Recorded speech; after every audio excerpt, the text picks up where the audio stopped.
If everyone would take their seats, we're going to get our meeting started. Thank you.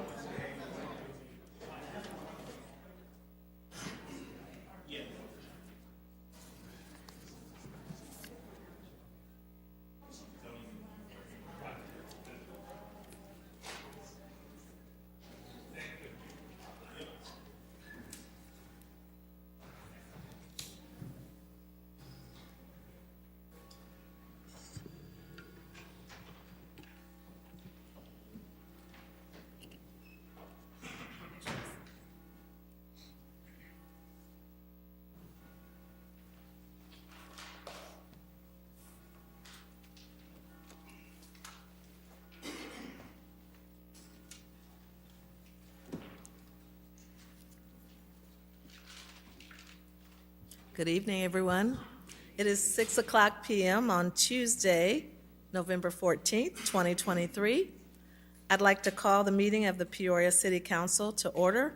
I'd also like to welcome everyone in our council chambers and those listening on channel WCBU and cable channel 22.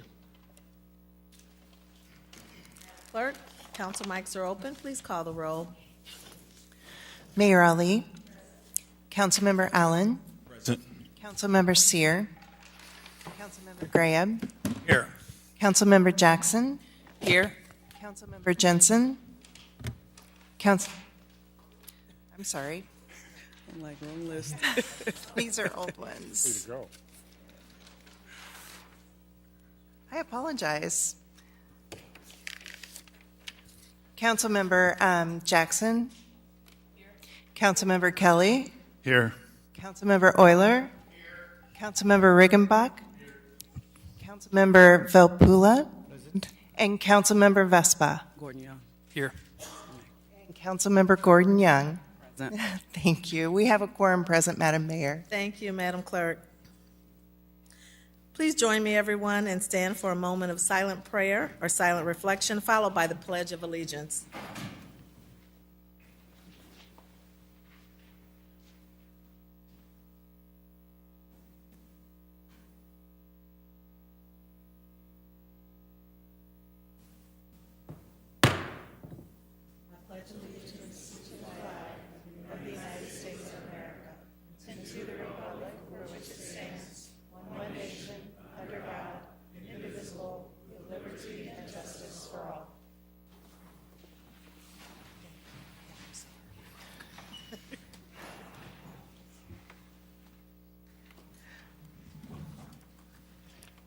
Madam Clerk. We have several proclamations for tonight. We have 5 proclamations, and in light of that, I've asked several council members to help me in the reading of the proclamations. The first is the proclamation on Native American Heritage Month, and Councilmember Allen is going to read that proclamation. Thank you, Madam Mayor. I'm going to ask for grace ahead of time in case I mispronounce any of these words out of respect. Whereas the history and culture of all of the great nation have been significantly influenced by American Indians, Alaskan Native peoples, and indigenous peoples, and whereas the contributions of the Native American Indians has enhanced the freedom, prosperity, and greatness of America today. Their customs and traditions are respected and celebrated as part of rich history throughout the United States, and whereas the name Peoria derives from the Algonquian language spoken by the Peoria tribe of Indians of Oklahoma. While Peoria originally meant comes carrying a pack on his back, a more modern translation has defined it as to dream with the help of Matayo. And whereas we recognize the Native Americans who live in Illinois and contributed to the community's cultural legacy, we acknowledge those who have made their home here first: the Sauk, the Masaki, the Palawalamami, Kickapoo, Winnebago, Cahokia, Kawakasa, and Peoria, among others. And whereas Native American Awareness Week began in 1976 and recognition was expanded by Congress and approved by President George Bush in August 1990, designating the month of November as Native American Indian Heritage Month. Now, therefore, I, Rita Ali, Mayor of the City of Peoria, do hereby acknowledge November as Native American Indian Heritage Month in Peoria, Illinois, dated this 14th day of November 2023 AD. Great job. Thank you.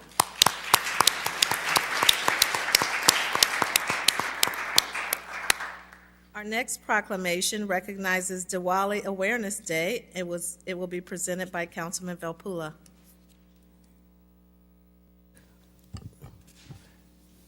Whereas Diwali, a festival of great significance, is celebrated annually by millions of Hindus, Sikhs, Jains, and Buddhists throughout the world. Diwali is a festival of lights when celebrants light small oil lamps, place them around the home, and pray for knowledge, peace, and universal well-being. And whereas the word Diwali is a shortened version of the Sanskrit term Deepavali, which means row of lamps. The row of lamps symbolize the light of knowledge and truth within the individual that signifies the destruction of all negative qualities such as violence, anger, jealousy, ignorance, greed, fear, or suffering. Diwali celebrates the victory of good over evil, and whereas the Hindu, Sikh, Jain, and Buddhist communities, which are comprised of mostly Indian and South Asian Americans, as well as other diverse races and ethnicities, constitute a vital part of Peoria's diverse ethnic and social fabric, and whose languages, cultures, and religious beliefs have enriched our communities. And whereas Diwali is celebrated by Hindus as a day of thanksgiving for the homecoming of Lord Rama and the beginning of the new year for many Hindus. For Sikhs, Diwali is celebrated as the day that the sixth founding Sikh Guru, Guru Hargobind, was released from captivity by Mughal Emperor Jahangir. For Jains, Diwali marks the anniversary of the attainment of moksha or liberation by Mahavira, the last of the Tirthankaras, the great teachers of Jain Dharma, at the end of his life in 527 BC. For Buddhists, especially the newer Buddhists, Diwali is commemorated as Ashok Vijayadashami, the day the great emperor Ashoka embraced Buddhism as his faith. Now, therefore, I, Ritali, Mayor of the City of Peoria, Illinois, do hereby recognize November 12th, 2023 as Diwali Awareness Day in Peoria, Illinois, dated this 14th day of November 2023 AD.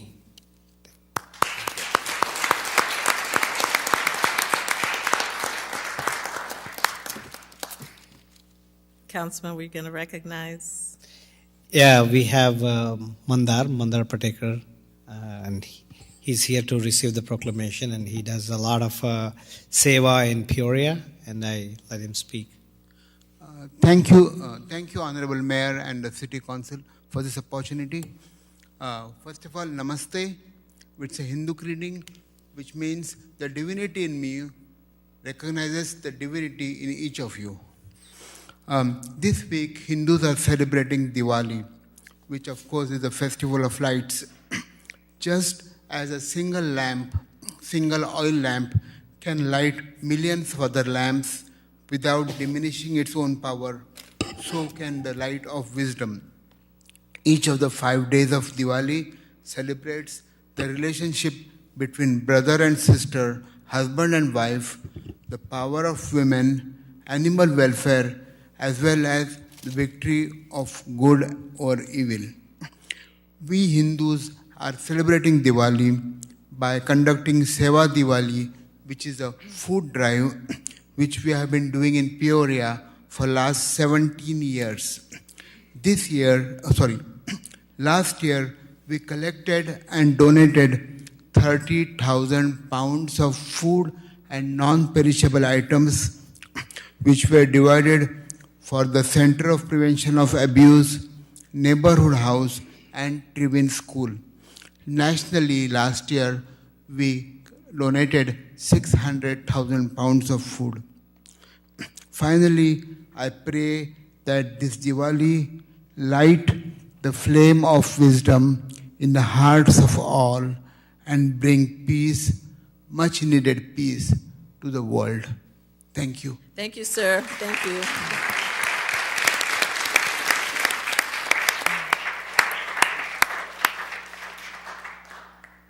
Our next proclamation recognizes the Community Festival of Nativities. We have present Corey Wurzbacher and Rick Simpkins, and Councilmember Kelly is going to present the proclamation. Thank you, Madam Mayor. Whereas December 25th is the day Christians celebrate the birth of Jesus Christ as Christmas Day. Whereas the story of the Nativity and the events surrounding the birth of Jesus Christ are important to the religious celebrations at Christmas, and whereas St. Vincent de Paul Catholic Church, Holy Family Catholic Church, All Saints Greek Orthodox Church, Peoria Heights Congregational Church, Mount Holly Community Church, and the Church of Jesus Christ of Latter-day Saints have joined together to present the Community Festival of Nativities, now in its 8th year. And whereas visitors from the greater Peoria area, Bloomington Normal, Naperville, and beyond will enjoy hundreds of nativities on display from around the world. And whereas this year, an outdoor live nativity with animals from Barnyard Discoveries to celebrate the 800th anniversary of the first creche by St. Francis of Assisi will be displayed, along with the historic St. Mary's Cathedral Nativity, sacral cubism artwork by world-famous painter Georges Coco, and the eclectic nativity collection of St. Bede's Academy of Peru, Illinois, will be on display in addition to over 2,000 pieces from Diana Lange Fontanini collection, Roland Johnson's beautiful ink mosaics, and a display of artwork by local school children. There will also be performances from local musicians, and children will enjoy a scavenger hunt and bingo. And whereas the Church of Jesus Christ of Latter-day Saints is hosting this year's event, titled O Holy Night, at their place of worship, 3700 West Reservoir, November 30th through December 3rd. This is a free event and open to the public. Hours and information may be found at communityfestivalofnativities.com. Now, therefore, I, Rita Ali, Mayor of the City of Peoria, Illinois, do hereby recognize the Community Festival of Nativities in Peoria, Illinois, dated this 14th day of November, 2023 AD. Thank you.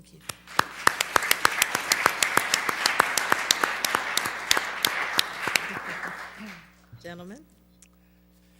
Yeah, thank you very much, and appreciate Mayor Ali and your recognition of the Community Festival of Nativities. It is truly a wonderful opportunity to bring community together. It's a wonderful opportunity where multiple congregations, as was read, come together in a lot of service hours and efforts, sharing and enjoying the birth of Jesus Christ.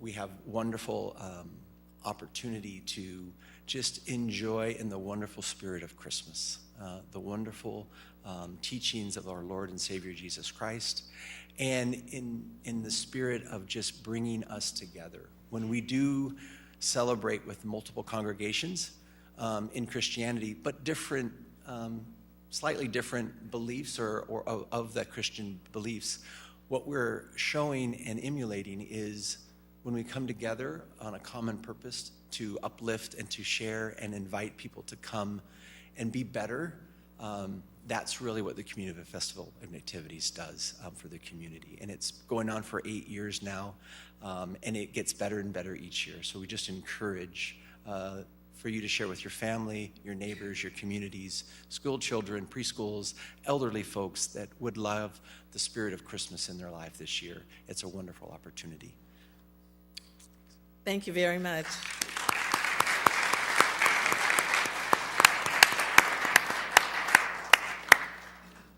Our next proclamation recognizes National Apprenticeship Week, and we have Mr. Benjamin Nix Jr. and Tori Davis. Mr. Nix is the Employment Services Program Manager for Illinois Department of Employment Security, and Mr. Davis is the Business Services Manager for Illinois Department of Employment Security, the Northwest region. We have Councilman Riggenbach that's going to read that proclamation. Thank you, Madam Mayor. Whereas National Apprenticeship Week is celebrating its 9th anniversary of raising awareness of the vital role registered apprenticeships provide in creating opportunities by allowing apprentices to earn while they learn and preparing a pathway to good quality jobs, well-paying careers in Peoria and across the nation. And whereas registered apprenticeship programs enable employers to develop and train their future workforce while offering career seekers affordable paths to secure high-paying jobs. And whereas Peoria recognizes the role of registered apprenticeship in expanding opportunities in our workforce that are inclusive of individuals who have been historically underserved, marginalized, and adversely affected by persistent poverty and inequality, thus providing a path for all qualified individuals, including women, youth, people of color, rural communities, justice-involved individuals, and individuals with disabilities to become apprentices and contribute to America's industries. And whereas Peoria recognizes that registered apprenticeship, a proven and industry-driven training model, creates access to good-paying, family-sustaining jobs for all, starting with youth and young adults, while addressing some of our nation's pressing workforce challenges, such as rebuilding our country's infrastructure, addressing critical supply chain demands, supporting a clean energy workforce, modernizing our cybersecurity response, and responding to core economy issues. Now, therefore, Rita Ali, Mayor of the City of Peoria, Illinois, does hereby recognize November 13th to November 19th, 2023, as National Apprenticeship Week in Peoria, Illinois, dated this 14th day of November, 2023.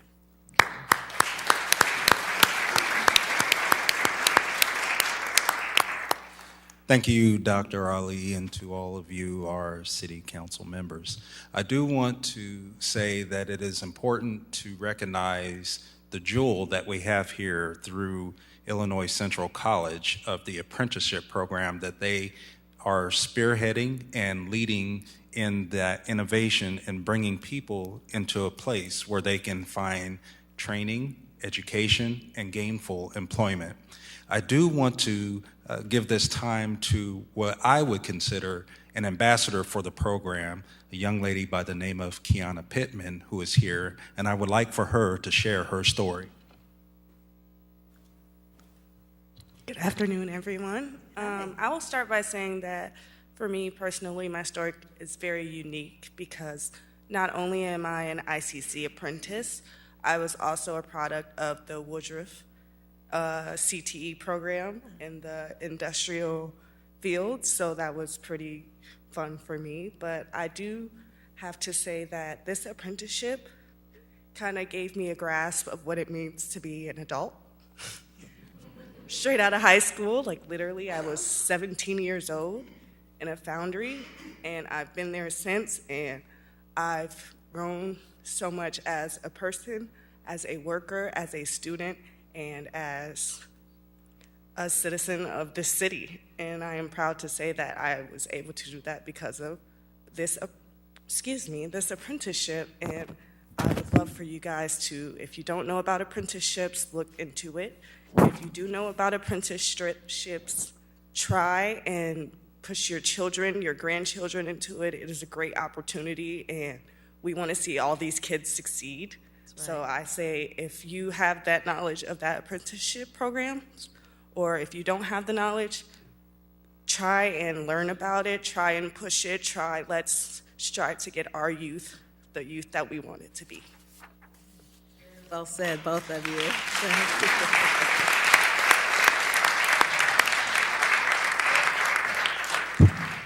I also have a representative from the local business that is working with Kiana. Mr. Zach Bell is here from Allcast, and I would like for him to give you a few words from the business perspective of the apprenticeship program. Good evening. I'm Zach Bell from Allcast Company. I'm the facilities manager out there. We're a permanent mold aluminum foundry, and I have struggled to find employees for quite a while. I graduated from ICC, and actually 6 years to the day today, ICC started an initiative to start up apprenticeship programs again, and they started with the industrial maintenance program. So from day one, I was on board with ICC trying to help them mold a new apprenticeship program. The very first year they offered it, I sent 2 students through it. It was very successful. The quality people they found us was wonderful. The education was great. I knew the kind of education they'd be getting because I went through a similar program years before that. Fast forward a couple years, Kiana came to us through Woodruff's construction skilled trades program. She came through as a intern, so she came in as a tour for Woodruff winter of 2019, and something just clicked. She was drawn to Allcast, thankfully. So early 2020, she started her internship. Unfortunately, COVID cut that short, but we were impressed with her enough that once she graduated, we hired her on full-time, and we were still impressed with her work ethic and her, just attitude towards things, a willingness to learn new things. So I again partnered up with ICC for an industrial apprenticeship, and also got with Norm back here through CareerLink, and he has helped us with tuition reimbursement. So that helps out, especially smaller companies like Allcast, to be able to help people like Kiana get into the trades. I just thank everybody. This is a win-win for everybody, business It and is. workers. Yeah, congratulations. And our final person I have, Norm Griffin, is our Title I partner through CareerLink. Thank you. I just wanted to say how proud we are of Kiana and all her accomplishments, all the barriers she's broken. This is why CareerLink exists. This is why we do what we do. Just to give people opportunities that work hard. She got almost straight A's. Just give her a hand. Thank you.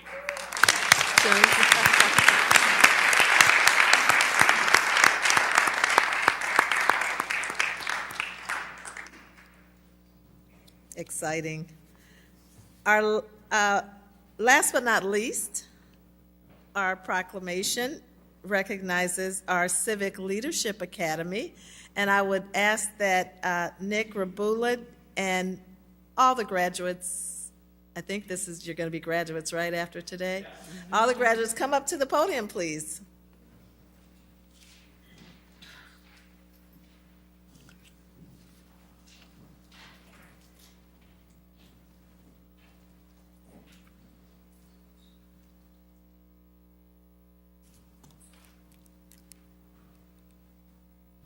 Nick, you're the spokesperson, right? Okay. Whereas the City of Peoria is committed to partnering with other local units of government to best serve our community, and whereas the City of Peoria has again partnered with Peoria County to offer a combined Civic Leadership Academy, and whereas Civic Leadership Academy is a community education course that raises awareness of the responsibilities of local government and the services that we offer. Whereas Civic Leadership Academy allows participants an opportunity to experience local government in a unique, hands-on environment through a series of 2-hour sessions. And whereas many elected and appointed officials have given of their time to present the sessions to interested and involved citizens. And whereas the participants had an in-depth look at local government facilities, including the fire department, police department, emergency communications center, public works, city hall, courthouse, jail, coroner's office, and animal shelter. And whereas the Civic Leadership Academy participants are deservedly graduating tonight, now therefore I, Rita Ali, Mayor of the City of Peoria, Illinois, and on behalf of the Peoria City Council, do hereby recognize and congratulate the Civic Leadership Academy in Peoria, Illinois.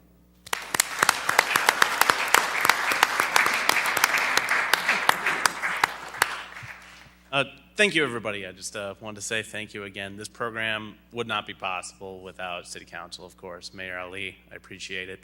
I know you said them out loud. I just wanted to thank everybody again, Chairman Dillon and the Peoria County Board, the coroner's office, the sheriff's office, jail, the fire department. I believe I saw the chief here earlier tonight. Yes. But if he's out there somewhere, thank you. Animal Protection Services, the Emergency Communications Center as well. And I believe I saw Director Blaney tonight. He's somewhere around here. The police department, Chief Echeverria, appreciate it, and Public Works building as well. There's a whole lot that goes on in this program to really give insight into what local government does for the residents of Peoria and Peoria County. And I hope that everybody got a little bit of insight out of it, a little bit of education, and it was fun too at the end of the day. And the program's been going for 15 years at the very least. The oldest document I found in my desk is from 2008, so that's kind of where I get the number from. I wanted to introduce everybody here. I wrote them all down just to make sure I didn't forget everybody, so maybe give a little wave or something, you know, say, yeah.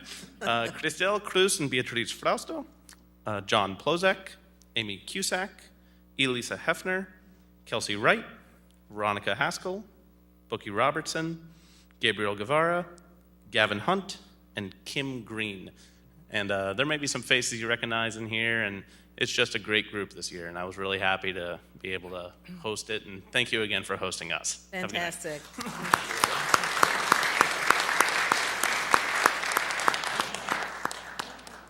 Keep in mind that we have commissions, and we're always looking for people to serve on city commissions.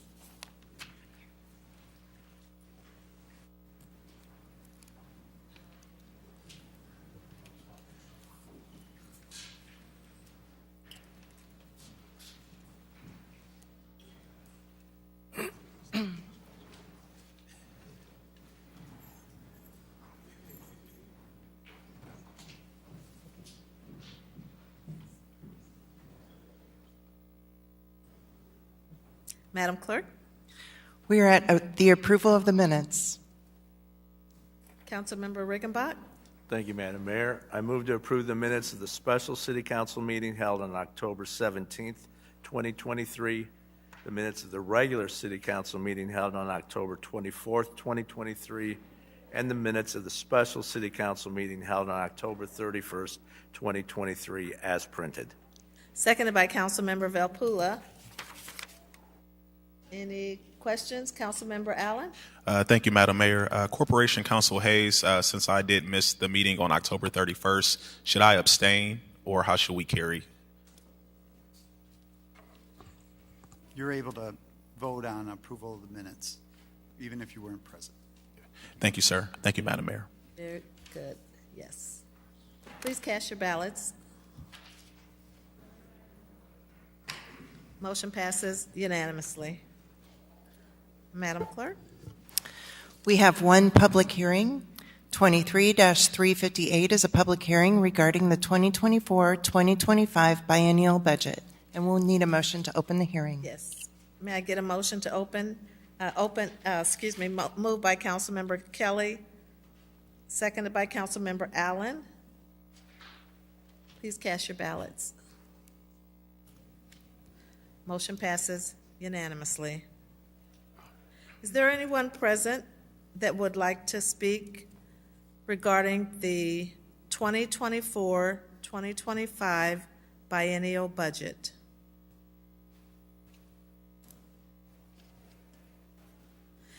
Is there anyone present that would like to speak regarding the 2024-2025 biennial budget?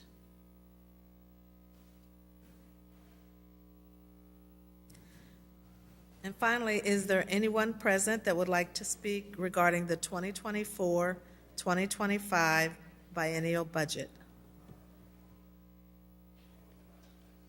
May I get a motion to close the public hearing? Moved by Councilmember Graham, seconded by Councilmember Kelly.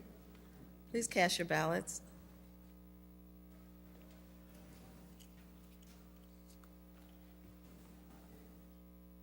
Motion passes unanimously. Madam Clerk? We are at the town portion of the agenda. 23-359 is a request from the town officials to approve the October 2023 actual expenditures and to approve the November 2023 anticipated expenditures for the town of the city of Peoria. Trustee Graham, Move to approve as outlined. seconded by Trustee Jackson. Any questions, comments? Please cast your ballots. Motion passes unanimously. Madam Clerk?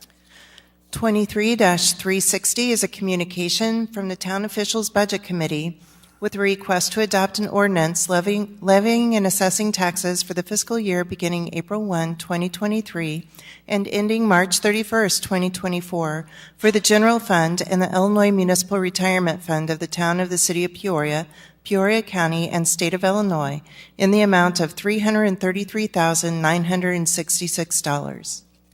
Trustee Graham, Move to approve as outlined by our city clerk. seconded by Trustee Gordon Young. Any questions, comments? Please cast your ballots. Motion passes unanimously. Madam Clerk? The last town item is 23-361, a communication from the Town Officials Budget Committee with a request to adopt an ordinance levying and assessing taxes for the fiscal year beginning April 1, 2023, and ending March 31st, 2024, for the General Assistance Fund of the Town of the City of Peoria, Peoria County, and State of Illinois, in the amount of $1,004,080. Trustee Graham, Move to approve as articulated by our city clerk. seconded by Trustee Kelly. Any questions, comments? Please cast your ballots. Passes unanimously. Madam Clerk? We are on to the city portion of the agenda. We are at the consent agenda. 23-362 is a communication from the City Manager and Director of Community Development with a request to approve the funding recommendations from the Home for All Continuum of Care for the 2024-2025 Emergency Solutions Grant. 23-363 is a communication with a request from the CDBG Public Services Commission to approve the 2024 Community Development Block Grant Public Service Funding recommendations in the amount of $269,400. 23-364 is a communication with a request to approve the removal of intersections located at West Aiken Avenue and South Steubenville Street, West Aiken Avenue and North Sand Street, as well as West Aiken Avenue and South DuSable Street, from the list of brick-maintained streets in the City of Peoria Maintenance of Brick Streets Policy. 23-365 is a communication with a request to approve change order number 1 to the contract with Illinois Civil Contractors, Inc.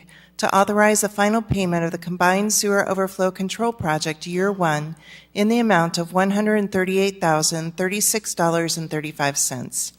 23-366 is a communication from the City Manager and Director of Public Works with a request to approve the following. A First Amendment to the agreement with Crawford, Murphy, and Tilley for an extension through December 31st, 2025, in an amount not to exceed $515,000 for Stormwater Program Manager Engineering Services. B, a First Amendment to the agreement with Hanson Professional Services for an extension through December 31st, 2025, in an amount not to exceed $120,000 for Transportation Program Manager Engineering Services.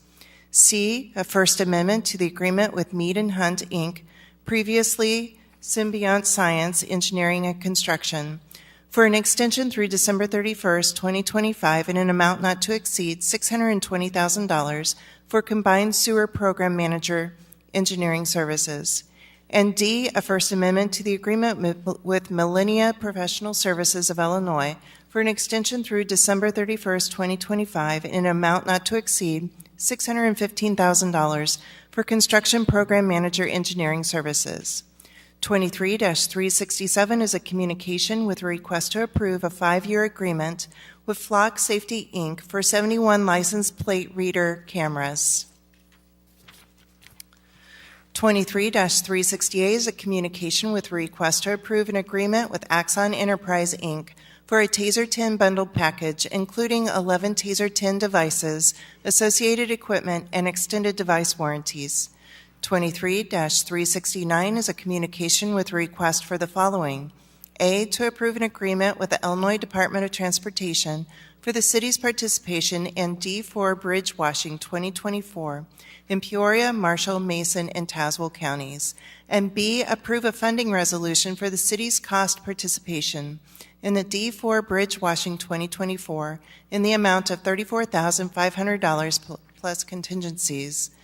23-370 is a communication with a request for the following. A, approve a local agency agreement with the Illinois Department of Transportation to request 80% STU funding in an amount not to exceed $2,421,000 for the Pioneer Parkway and University Street intersection project. And B, approve a resolution authorizing the city's estimate minimum local agency funding match in the amount of $4,179,000, subject to IDOT approval for the Pioneer Parkway and University Street intersection project. 23-371 is a communication with a request to approve a resolution for signatory authority with the Illinois Department of Transportation for authorizing the city manager to sign federal funding forms and electronic signature forms on behalf of the city. 23-372 is an appointment by Mayor Ali to the Advisory Committee on Police Community Relations with a request to concur of Al Kuzan Jr. 23-373 is an appointment by Mayor Ali to the Fire and Police Commission with a request to concur of Makisha Armstrong. And that concludes our consent agenda. Thank you, Madam Clerk. Are there items to remove from consent? Councilmember Jackson? Thank you, Madam Mayor. Yes, item number 23-364. Thank you. Councilmember Grant? The same item. Okay. Councilmember Velpula? Madam Mayor, 23-362 and 23-363. Thank you. Can I get a motion to approve the rest of the consent agenda?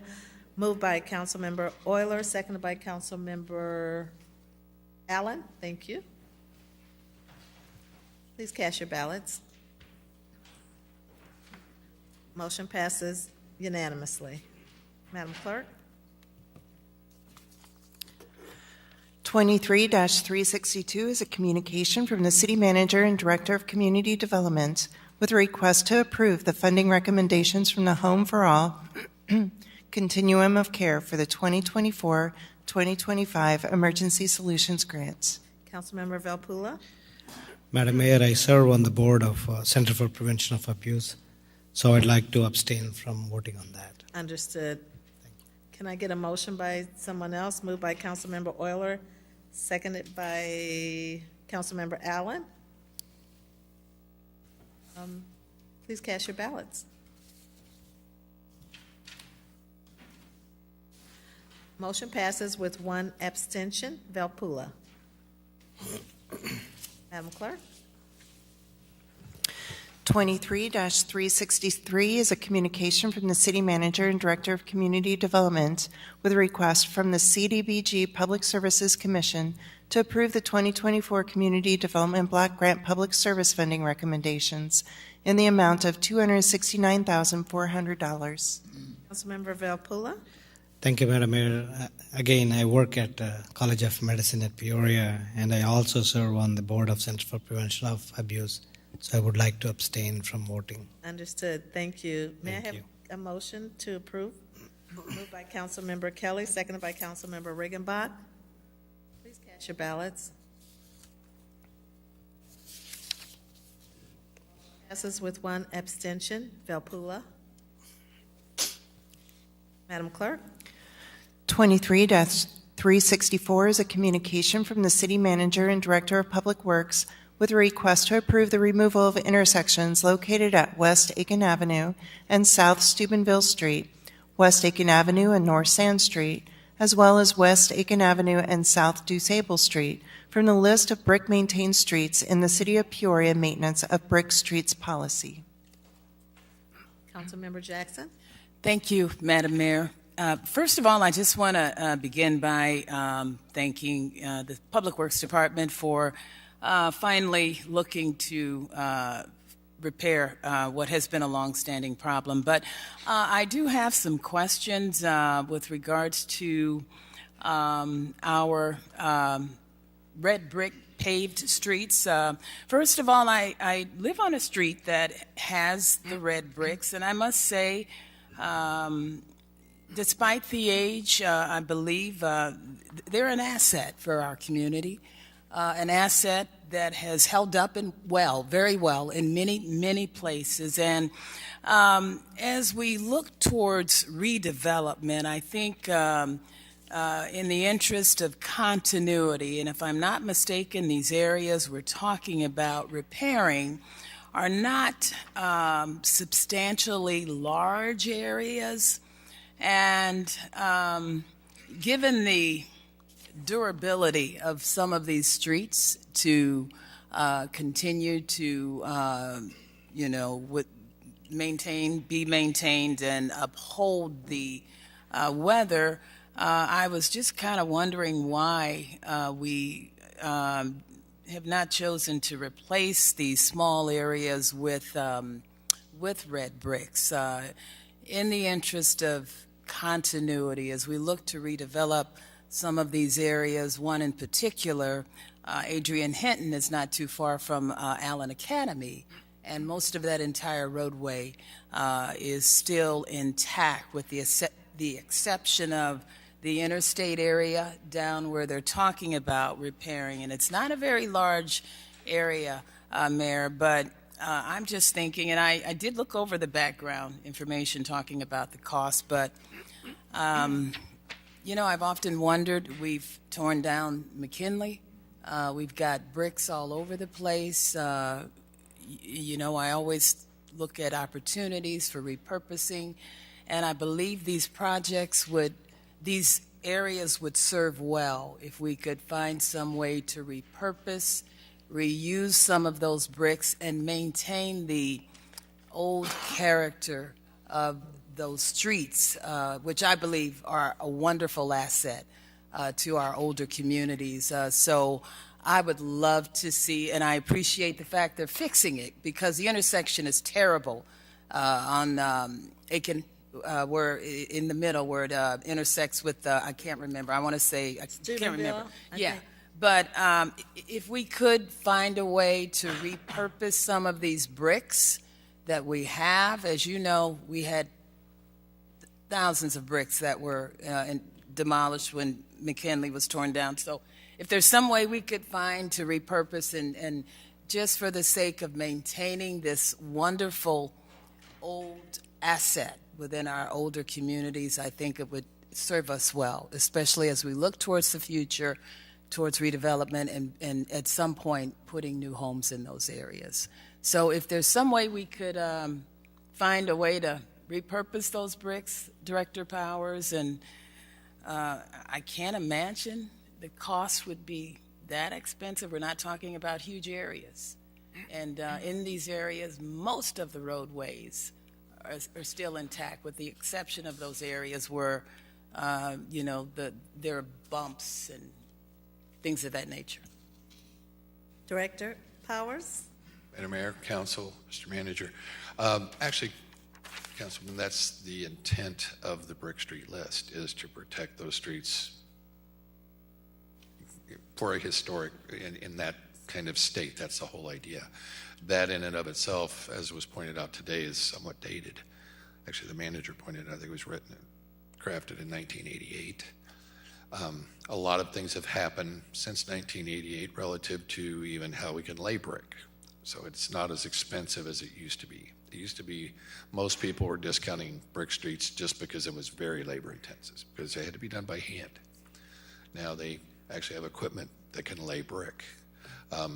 There's permeable pavers that take on a brick look in that to your very point. So it is about cost and keeping that, and actually keeping the historic flavor of a neighborhood and street, but they do not do well with snow plows, things like that. They just don't hold up. The plows actually destroy them. So that's really what this was about. And then we actually, in this particular instance, we did a survey of the residents and asked them what their preference would be. And the majority wanted them restored in concrete, not brick.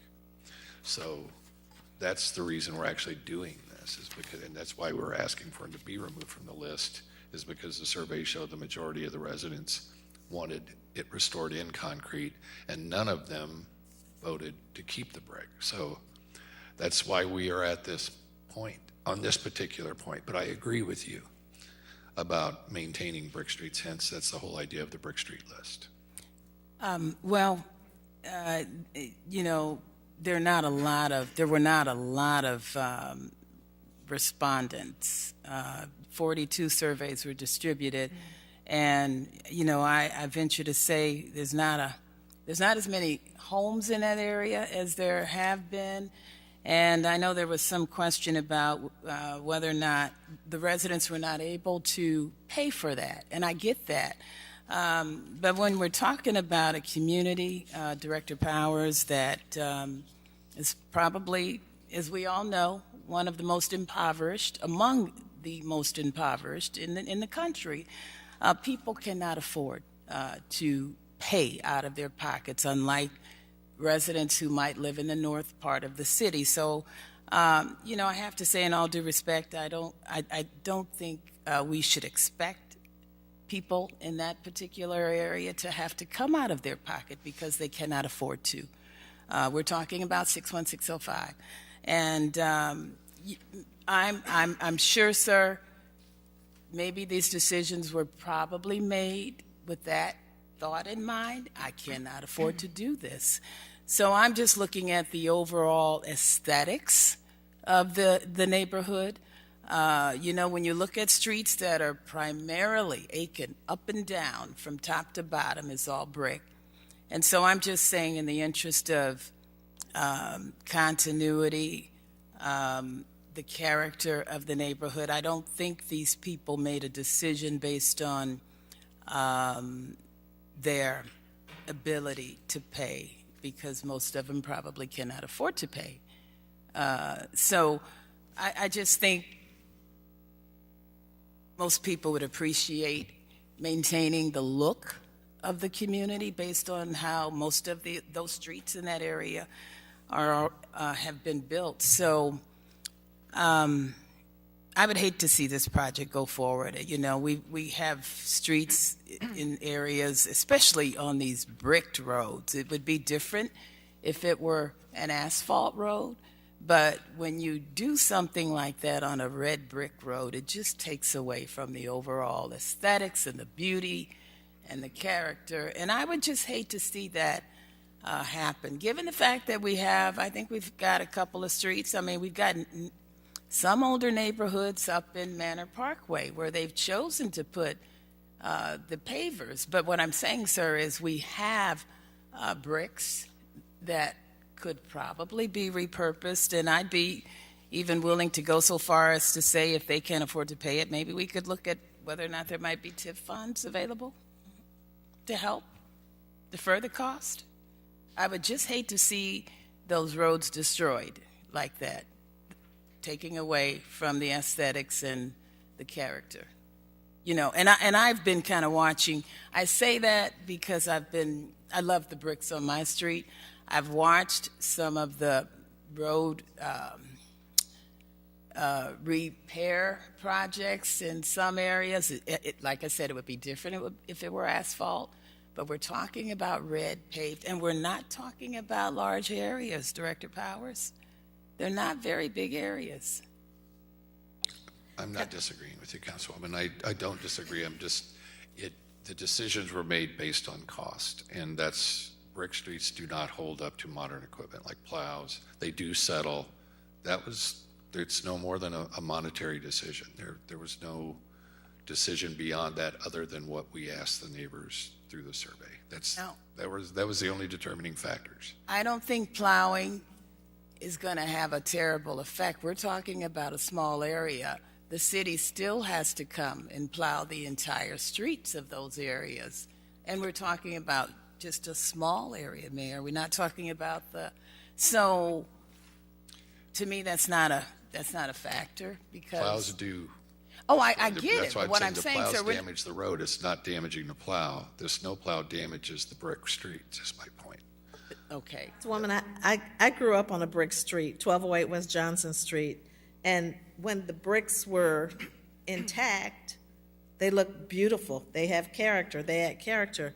But when the bricks start to get damaged, we had so much patchwork right down the middle. There was patchwork right down the middle. And then I'm just looking at some of the pictures. Yeah. There's patchwork here and patchwork there. And then it doesn't look good anymore. No. And, No. Just like when the plows come through and destroy the bricks, it's not a good look. I agree, Mayor. And what I was just getting at is that on Aiken in particular, we're just talking about a small area. And you're right, Mayor. Most of that street, I would say, if I'm not mistaken, I would say 80% of that street on the other side of Allen Academy is still all intact. I could see if it were, 50, 70% brick torn up, but I think most of that street, the red bricks are still intact. If I'm not mistaken now. I would just, and I'm not suggesting that we do it in every area, but I would, just in streets where most of the street, we're talking 80%, maybe more of the street is still red brick and still intact. It would, I don't know. Mr. Manager? Mayor, and Councilwoman, I think what we can do, as the director mentioned, cost was one of the factors here. Let us come back to you in 2 weeks. I don't think 2 weeks is going to hold this up, but we can come back to you and just at least identify what the cost of the repair would be, what the cost of the removal would be in going to a concrete street. And then lastly, we can look as well, since this is in the CSO area and this is being used, we're using CSO dollars on this, we can look at what the cost would be to put in permeable pavement, or permeable pavers, which we've done on some streets in the south side. At least you can get some understanding what those costs are as we go forward with that. We'd be happy to put that together for you. Okay, that's fair. And let me ask you this, Director Powers.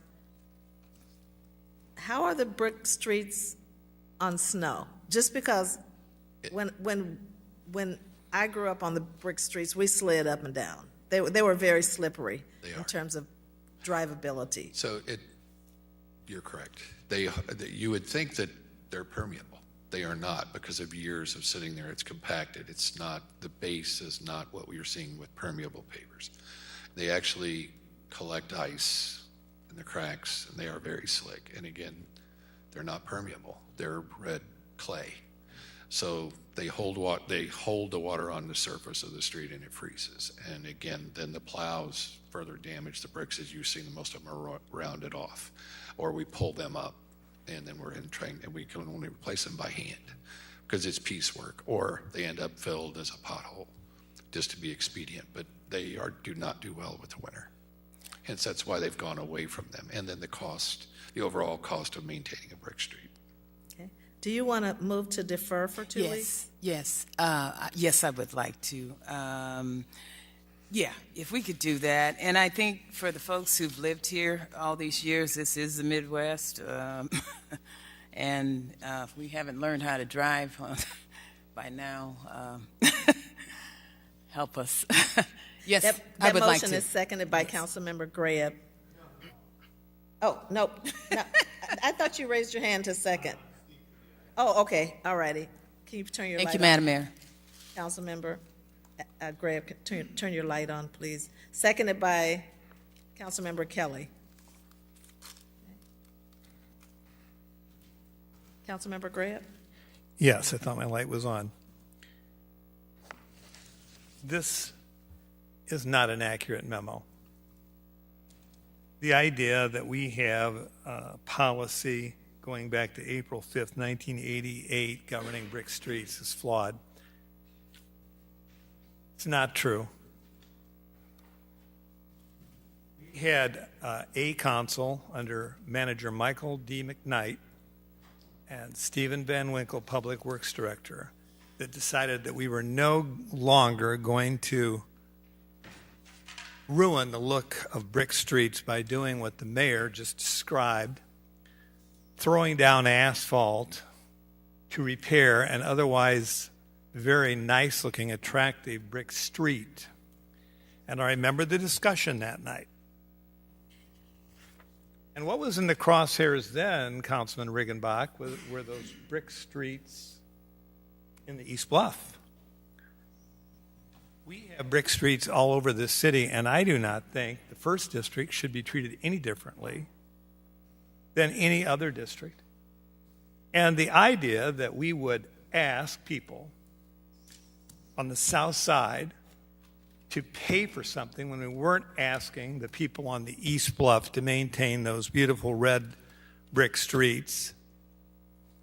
And when we heard from the Public Works Director, who was sitting right about where our Journal-Star reporter is, he said, we have materials to fix these brick streets. He said, it just takes a little longer to do it, but we have plenty of brick to do the repairs that way. So, Council, if you don't want a mishmash, if you think it's despoiling large parts of the city that are historic and not consistent with the goals of the council to maintain the historicity of the city, we can continue to maintain the streets on the West Bluff, Center Bluff, East Bluff, South Side as they are. And come to find out, with the passage of time, we're hearing that brick is rather permeable. Seems like the more things change, the more they stay the same. So there is a huge change in trajectory of policy you all would be signing on to if you allowed this to happen, because this has implications for brick streets everywhere. And I'm going to fight for the first district just as I would for the second, third, fourth. My colleague laid out the case beautifully. And the idea that we would have policy, April 1988, which has been superseded many years later, as what should be influencing our decision on this, somebody's not doing the homework from our administration.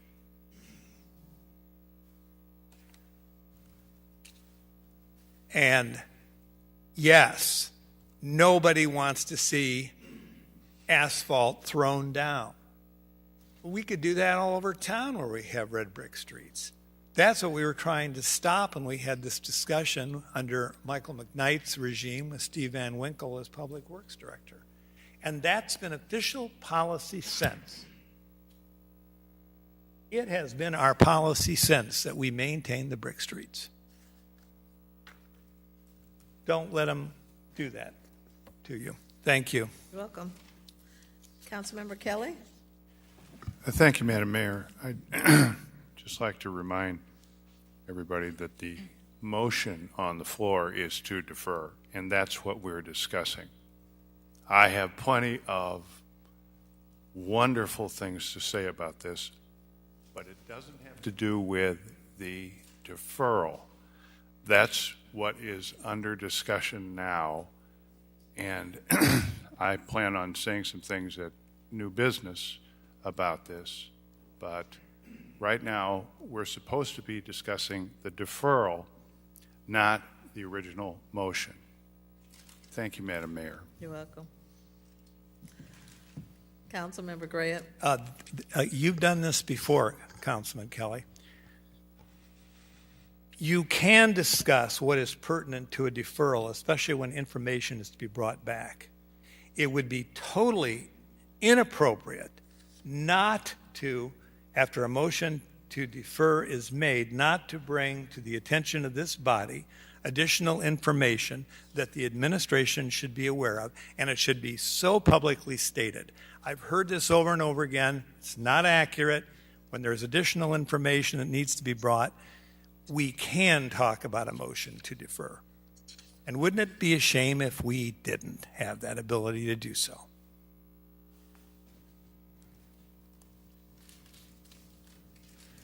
Any other communication? The motion is to defer. Please cast your ballots. Motion passes unanimously. That completes our consent agenda items. Madam Clerk? We are on to presentations. 23-374 is a communication from the City Manager and Chief of Police with a request to receive and file the No More Public Transparency Dashboard presentation. Mr. Manager. Sorry. Thank you, Madam Mayor. We do have our police chief and representatives of the police department here. They're going to walk through the transparency dashboard presentation for you, so I'll turn it over to our chief.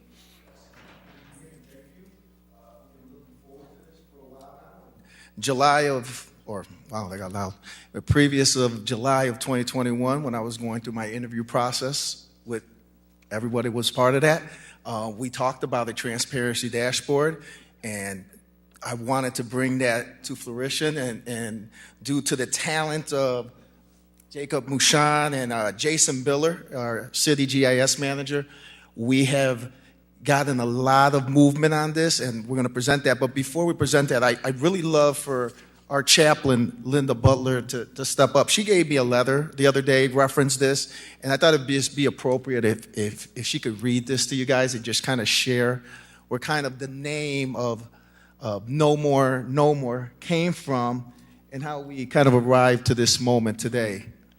And we'll try to make it short because we know that the chief's daughter, the fire chief's daughter, got her first game in basketball today as a senior, so we'll do what we can, Chief.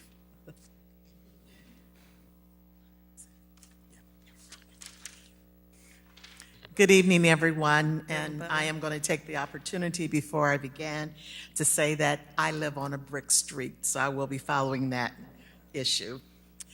Good evening, Mayor Ali, City Council members, and also special recognition and acknowledgement of my district representative, Councilman Chuck Greb.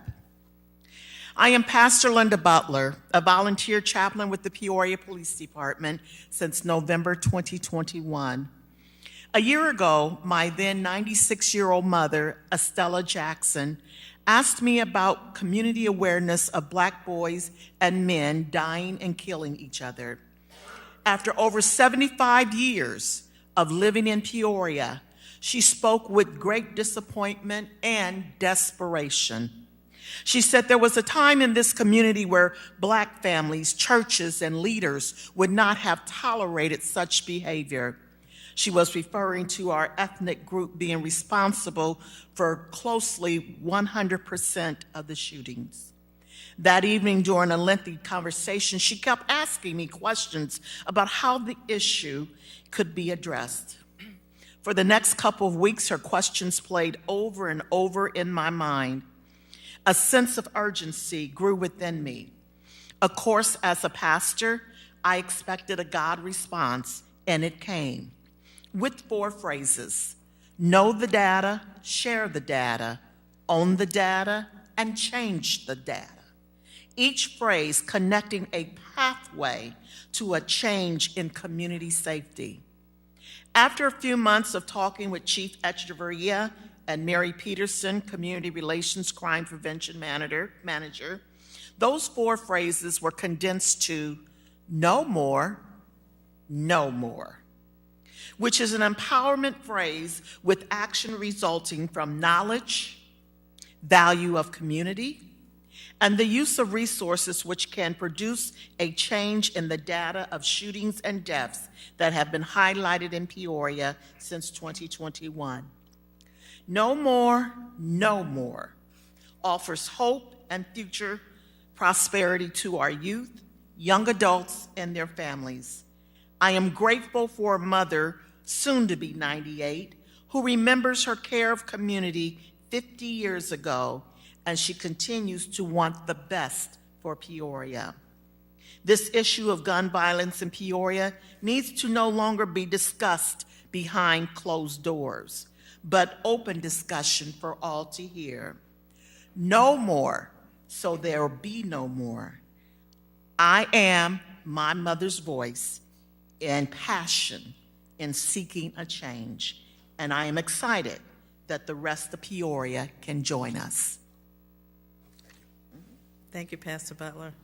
Thank you. And to her point, there's been many conversations that are being had around this, but we really want to put this information out to the public because we believe in the transparency and legitimacy and trust that we can build. So the vision of the No More campaign shares information that results in transparency, legitimacy, and trust to achieve a safer community.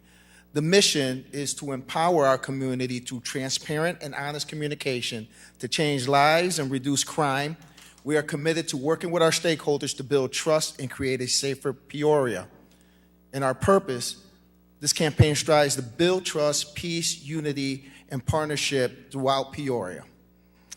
Our theory is that by being transparent with real-time and accurate information, we will build relationships with the community that are based on trust. These relationships will foster collaborative partnerships with the Peoria community.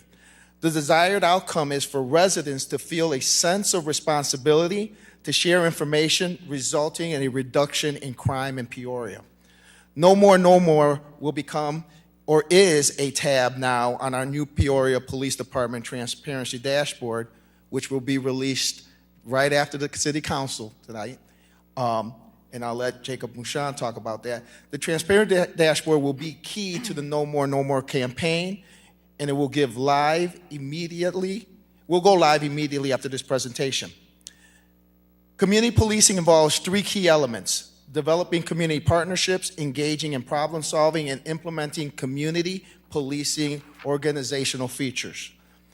This Transparency Dashboard is being designed with those 3 elements in mind. 1, you will see how our officers engage the community to encourage active partnerships with the people we serve.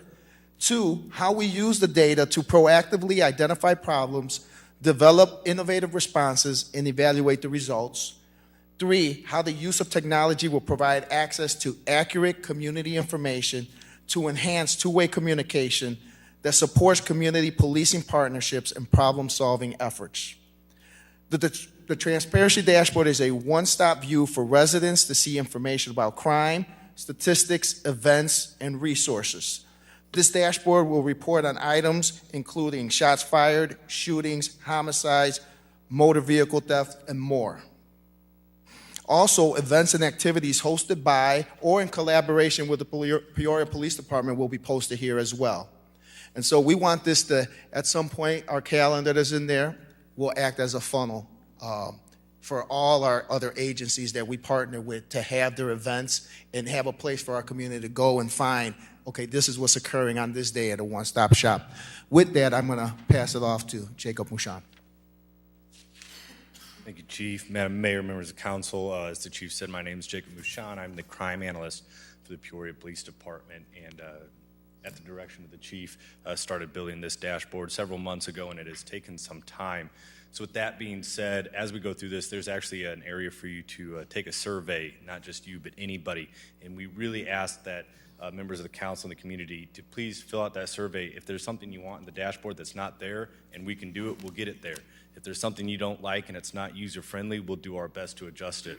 So we fully understand as we move forward that there will be adjustments, especially as we update our CAD and RMS system. There will be a lot of adjustments, and this is only the tip of the iceberg of what this is going to be. This will be our homepage, as you can see here, for the Police Transparency Dashboard. In it, we have our message from the Chief, which he went over a second ago about why this was developed and what we were looking to do with it. Here's where you can fill out our survey here. We can go to that right now, show you how quick and simple it is. You can go through, you can tell us, was it easy to find? Was it easy to use? Did you understand it? And then you can give feedback. And all you have to do is fill that out, click submit, and we'll get it directly. Again, please fill that out so that we can tailor this to the community. From here, all these, you'll be able to see our community engagement. You'll be able to see our workforce diversity. You'll be able to go to our crime stats. On our homepage also, you have the police department's homepage and how to get in contact with the leaders of the police department. The chief felt very strongly that the community needs to know who their police department leaders are and how to get in contact with them, going all the way down to who our patrol lieutenants and what shifts they are, so the community can get in touch with those involved. On here too, you will also see a link to our Facebook account, so as we are doing our press releases there, the press releases will automatically be updated here as well. Under community engagement, you will be able to find our community officers or our resident officers. Here, not only will you be able to see who they are, but they will be posting events that they are having. You will see who they are, a little bit about them, where they reside, and be able to get contact information on how to get in contact with that. As we develop this further, again, calendars will also be linked to their events that they host and that they're involved in, so that the community members around that area can get involved. We've talked a lot, and we'll see if it's going to load. Here we go. We talked a lot about our Peoria, the Police Department Chaplain Program. Again, more information on who our chaplains are, what church they belong to, and more, again, another opportunity to get to know those who work within our police department, including our volunteer chaplains. We get a lot of requests about our neighborhood associations. Who are they, where are they at, and what they do. So by going through this, you'll be able to see the neighborhood association, and as we build out, you'll also be able to click and be able to get all the contact information, email, phone numbers, and everything else. This also will go into our crime stats, where you'll be able to look at our crime stats by the neighborhood associations. We also here have a police interaction survey. This survey was developed not just for good interactions, but if you have a bad interaction, we want to know that too. We do want to know the good interactions too, so we can properly give credit to all the hard work and good work that our officers do on a daily. This, again, will be a direct alert, so anytime you fill out a survey here, we'll get a direct alert and be able to go through that. This was a little bit of the events calendar that the chief was talking to. What this event calendar allows us to do is that there's actually a community-facing side of this dashboard, and as we push out and develop more community organizations, will be able to go in and submit their own events to this calendar, so it won't just be police department events, but through this event, they will be able to see what the event is, they'll be able to see where it's at, they can get directions to it, and not only that, if this is an event you have to register for, they'll be able to register right here and submit and be done. So there won't be go here to submit or fill out this document and email it to this person. You just click register, and then you're done, and we get all of that. Under workforce diversity, you will be able to see, and this page will continue to develop, but you'll be able to see the police department's current diversity within the police department. You can look at our commission officers as well as our civilian employees. That's updated every time we lose somebody or we gain somebody. That'll be updated there. One of the big parts is going to be our crime stats. So We get a lot of questions about gun crime. Is it up? Is it down? How's it trending? This is where you're going to be able to go and find it. So there's two parts of this. One, we wanted to make the numbers pretty easy to find. You know, are we up or are we down? Well, we're 17% up right now in shooting incidents, and we're 22% up in gunshot victims. What we have a lot of is requests for information on demographics, one. So this will be updated again. Every time there's a new shooting incident, this information gets updated and will show you the demographics of, and you can see it actually said it there, this was updated 9 seconds ago. So it's good to know that it's still accurate on what the demographics of our shooting victims in Peoria are. If you want to take a deeper dive, and this is where we're really going to need a lot of feedback, is this is our gunshot victim dashboard. What this dashboard is going to allow our users to do is filter through a lot of different data and export that data and use it in any way that they really want to, whether it's for grants, whether it's for education, or whether it's for personal use. So right here, what you're seeing right now is all of our gunshot victim data from 2013 to present, year to date right now. Everything on the right are filters. So you'll be able to search through and you'll say, I don't want to look at the last 10 years, I just want to look at the last 4.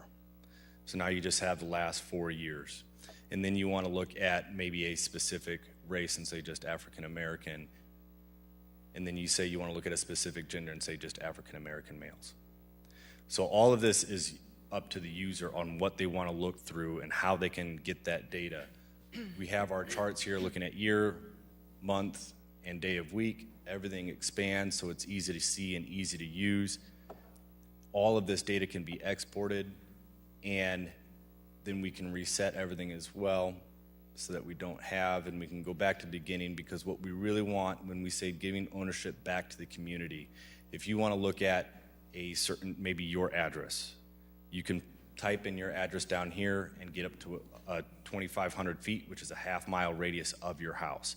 The other thing, or whatever address that you put in, the other factor is that we can see that there's a major hotspot here and you want to get all that information. We can adjust all of our filters and just drop a pin and it'll pull all that information and show you that there's been 142 shooting victims in a half-mile radius of that location in the last 10 years. All of that information can then be exported for the user's use. So we get a lot of requests for this for grants and other ways to submit the data. Now our users can go through this and sort through it themselves, but more importantly, it's used for studies in a lot of other different areas with that.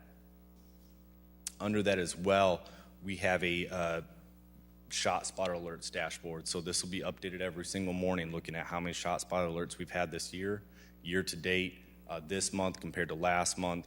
We'll show you how many rounds have been fired this year comparatively to last year. As we get further in this dashboard, we will be creating a more live shot spotter dashboard, which those will be updated not immediately, as it could create an officer safety issue, but it'll be updated within about an hour or maybe a little bit more of an actual shot spotter alert, so you can get real-time data as quickly as possible on the shot spotter alerts we have. We also have a shot spotter dashboard, much like our gunshot victim dashboard. This will allow users to pull that data again and look at it in much of the similar fashion. You can look through the last 10 years, which is as long as we've had it. You can look through single shot alerts or multiple gunshots alert, probable fire alerts, and you can also look through and again do by address or by location. We get a lot of requests for shot spotters. Another feature that's coming that's not in right now that will be is we're looking to put our school districts in there as well as our neighborhood associations. We really want the school districts in there as a safety thing to look and see what is going on directly around those school districts, when is it happening, and this is how we also use it for a lot of police staffing. Where do we need to put our officers and when? This is much the similar way that we do that is we just start breaking all that information down rather quickly.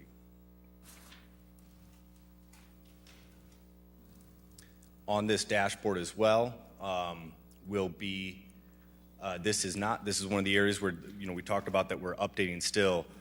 Once the data is input here, this will tell you whether our crimes against persons and property and society, where they stand now versus year to date. So again, that's another area where people can look and see, is crime up, is crime down, and how's that looking?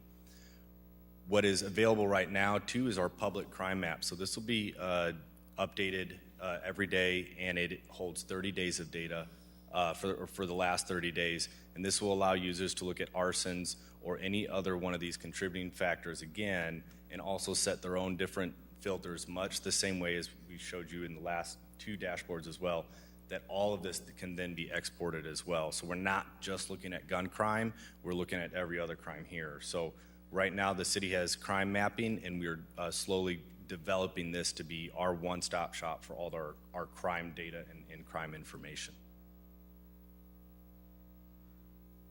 From here, you can also submit a tip 411 and then several other additional resources. As the chief said, this is also the home site for our No More program.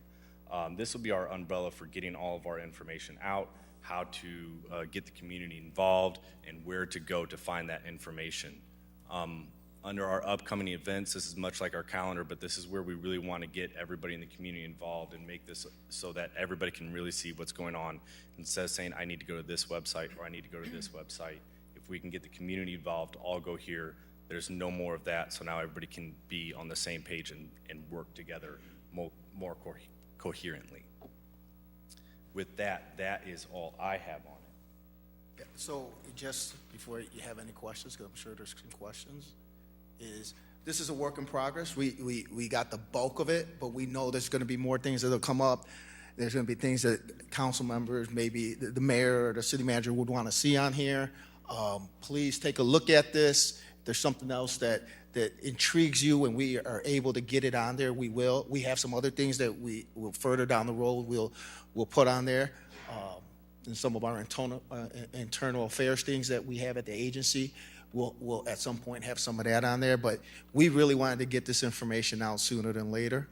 We will open up for questions or comments. Chief, Mr. Mashan, first I'll open up with one question. But first I want to say this certainly exceeds my expectations. It's very comprehensive, very impressive. I'm somewhat of a research junkie, so I can't wait to get my hands on it, filter. But I'm wondering, how labor intensive is this? How much, do you have to upload all the information manually? Is some of it uploaded automatically? Or is it going to take somebody constantly putting calendar information in there, putting shot spotter information in there? How labor intensive is this? Some of it's both, yes. It'll be labor intensive, and some of it will be automatic. So the calendar, there's only one way to do that, is that will be labor intensive. Somebody will have to go in and put that information in there. But once that starts going, then it stops you from duplicating it other spots. Some of the information as far as the crime stats is manual for now, because we are in the midst of updating our CAD and RMS. Once that CAD and RMS system is updated, 95% of all the data that's in this will be updated daily, automatically. So it's as far as the hard work, I'll say this, the hard work is building the infrastructure, which is what we've done. There is more manual work now than I foresee even within the next year. It will be updated within, I think, probably about every 6 hours to a day at minimum. So this is meant to be, we wanted it to be real-time data, not kind of real-time. So we're pushing towards that real-time. Okay, thank you. And just to elaborate on that is, when we talk about the calendar, there'll be a public side, right? And so we will vet, let's use It Takes a Village. It Takes a Village has some programs that they're doing, and they're going to be giving out food or clothing or items that they give out at a certain date and a certain time. Well, if we vetted that organization and they're part of, we give them an access where they're able to go in and update that, just that. They can't change anything in there, but they'll be able to update that part of their calendar and get that information there. Perfect. In the meetings that you run with the Safety Network, one of the things that constantly comes up is where there's this, there's that, all these events that are happening, all these things that are happening. How do we funnel that somewhere? This could be that funnel. Perfect. Thank you. Councilmember Allen? Thank you, Madam Mayor. Thank you, Chief Echeverria, and thank you, Mr. Mashan. This is impressive. This is intense. I'm excited to go through and the various filters and see what this is. I mean, this is something that is a game changer for our community. You know, I know that you're the subject matter expert in this, Mr. Mashan, but I don't even know how you even made this happen. Like, this is just, it's a very impressive. And I also want to publicly give you your kudos, Chief. I was fortunate to be in one of your final interviews when you were interviewing, and this was one of the things you said in your platform that you wanted to do for the city of Peoria, and to see it come to fruition is great. So we're very fortunate for your leadership. We're very fortunate for the rest of the leadership within the Peoria Police Department, and I'm excited for the future of this. Thank you, and thank you, Madam Mayor. You're welcome. Councilmember Riggenbach? Thank you, Madam Mayor.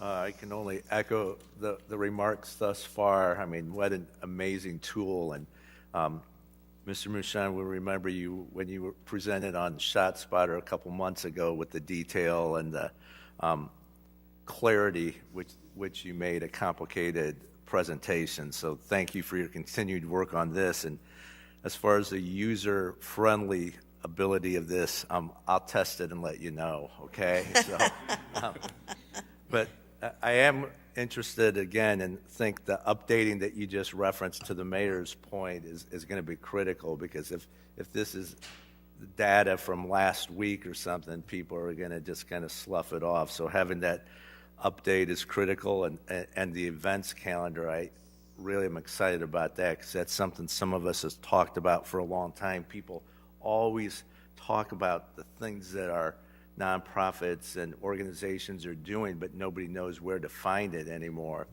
with all due respect to the newspaper. This is exciting at many levels, and thank you, Chief, for your persistence in getting this done, and Mr. Mushan, thank you for taking his vision and putting it into reality. Thank you, Madam Mayor. You're welcome. Councilmember Jackson? Thank you, Madam Mayor. And just to echo my colleagues' comments, this is a wonderful tool.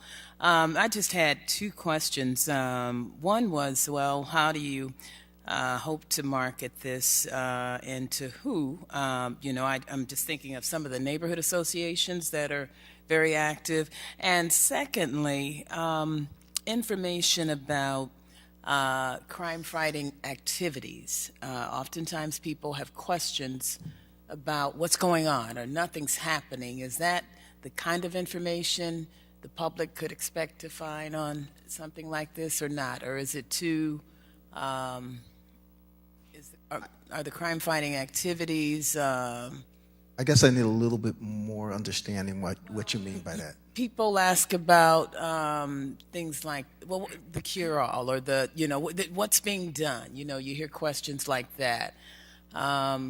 What kind of information on this would answer that? Would it be the number of arrests or? Yeah. So you'll have the data that we have: number of arrests, number of stops, whether it's traffic, whether it's not traffic.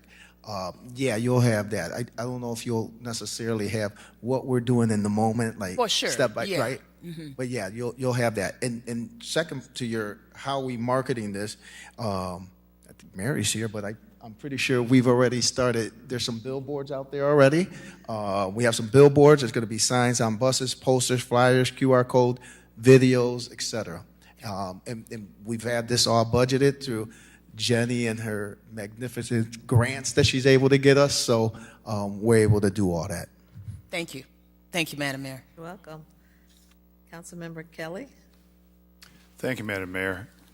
I, too, am very appreciative. I think this seems like a terrific tool, and at least on your presentation, very, very well done, and thank you. I do have one oddball question. What is a crime against society? So there's several different crime categories. So we talk about crimes against persons. That's where we talk about violent crimes, and crimes against property, where there's actual property damage. Crimes against society are those that don't fit either one of those. So we think about drunk and disorderly can often be a crime against society. We think about loud music complaints and things like that. Those are crimes against society. Where there's no one direct victim, oftentimes that will fall under a crime against society. Thank you. Thank you, Madam Mayor. Maybe we could add some definitions on here. We'll do that. Might help idea. out the rest of the public. Councilmember Velpula? Thank you, Madam Mayor. As my fellow councilman and as the mayor mentioned, it's a wonderful tool, and it is an opportunity to show transparency. I have a couple operational questions. So you build this site, so when does it come online? When are you going to release it to the public? That's my first part of the question. Second part is, as you are presenting, I went to your site. So there are several things that you need to have a login ID. So is it given for a public interface that whatever you showed will be demonstrated on the site, or it's only for the sake of knowledge purpose? Yeah, it's live already. It's already live. So, sir, I'll get with you probably tomorrow and figure out why you're having to sign in, because you shouldn't have to sign in. I'm looking at this gentleman's computer in front of me right here. He's not signed in, and he's got it all pulled up. So be interested to see why it's having you sign in. As far as when does it go live, it is live now. And if you go to our website, the city's website for Peoria Police Department, it is right there on the home page and will take you right to here. I will leave, when I leave here, I'll jump in and figure out why it's trying to have you sign in, because it shouldn't. That's you can come and look over my iPad. It's exactly showing that. The second follow-up question, probably it's not a follow-up question, it's a suggestion. If you look at the crime stats, so it's always good to have a national average, but what I really think would help us is to show what are the stats in Peoria for the past 10 years. If you scroll up, you can see a bar graph, and this is the national average, I guess. This is our yearly gunshot victims. Yeah. So basically, if that is the case, I would really like to see. I work in this field, so yes, the bar graph on the y-axis should be something else, not year versus year. Okay. Yes, sir. Yeah, we can make that fix. Yeah. So. Yeah. Again, no, I see what you're saying. Yeah, and we'll change that. And I actually really like. I didn't consider putting in a national average comparing us so people can fully understand, yes, we're up, but where are we nationally? So I'll definitely start working on that right away. And if it is not a time-taking effort, maybe if there is a way we can play around, at least for the past 5 years, to see what happened in the past 5 years. Yes. Where are we averaging in the 5 years? That makes it more, I would say, interactive with the community, and also gives a sense of pride that whatever we are spending on these crime reduction programs is really being fruitful for us. So that really gives a sense of success in this area. I mean, it's a hard thing it's very hard to do that, but again, if you can do that, it'll be more and more user friendly. Well, it is a hard thing to do, but I do know we can do it, and I look forward to working with you to make sure that we can do it right. Because this is the insight that I really look forward to getting back as we push this out. Like we said, we know there's going to be changes, and we know we missed things. We just don't know what we missed, and that's certainly something we missed, and we'll work to correct. Right. Thank you, Madam Mayor. Thank you, Chief. Councilmember Gordon-Young? I echo the sentiments of everyone. Outstanding job. I started to have a bit of a feeling that caused a bit of anger when I'm looking at the crime statistics. And I want to remind us all why we have this in place. It's one thing to hear about a shooting or know about one or a victim here and there. But when you look at this collectively in this small community with this large problem, thank you for outlining it so that we can see it. And I also want to thank Pastor Butler's mother. I think that was amazing and spot on. We need all hands on deck. So again, thank you for the work that you all have done. But as a community, we have work to do together. Thank you. Thank you, Madam Mayor. You're welcome. Okay, thank you very much for this outstanding presentation. I would ask council to move to receive and file. Moved by Councilmember Euler, seconded by Councilmember Allen. Please cast your ballots. Motion passes unanimously. Madam Clerk? We are at regular business. 23-375 is a communication from the City Manager, Director of Public Works, and Corporation Counsel with a request for the following. A, approve the purchase of real estate located at 1725 Southwest Washington Street for the amount of $50,000 plus closing costs not to exceed $2,500. And B, adopt an ordinance amending the City of Peoria 2023 revised budget relating to the Warehouse District TIF for the purchase of property in the amount of $52,500. And item B requires 2/3 vote of the council members voting, no less than 6. Mr. Manager? Thank you, Madam Mayor. I'll turn this over to Director Powers, but just to orient everyone to this, this is our Public Works facility on Washington Street. A. Miller and Sons was the junkyard that was right next to that on the same block as that Public Works facility. They've gone out of business at that location, and so this was an opportunity for us to acquire this piece of property. I'll turn it over to the Public Works Director to explain a little bit more about what we'll be utilizing this for if you approve it. Again, thank you, Mayor. Thank you, Mr. Manager, Council. The manager outlined the opportunity pretty clearly, and frankly, we need storage. That's what we will be doing with it. We've done initial environmental assessment. We don't think there are issues there. There were some tanks in an adjacent property at one time, which won't be affected, especially since we're going to be basically paving it, which in essence is a remediation action that you can use for a parking lot. So our idea is to take and store equipment. If you've been to Drees, you know that's what we're lacking, is the place to put equipment and store it in the off season. So that is our primary use. It is adjacent to our existing facility there, or the existing property.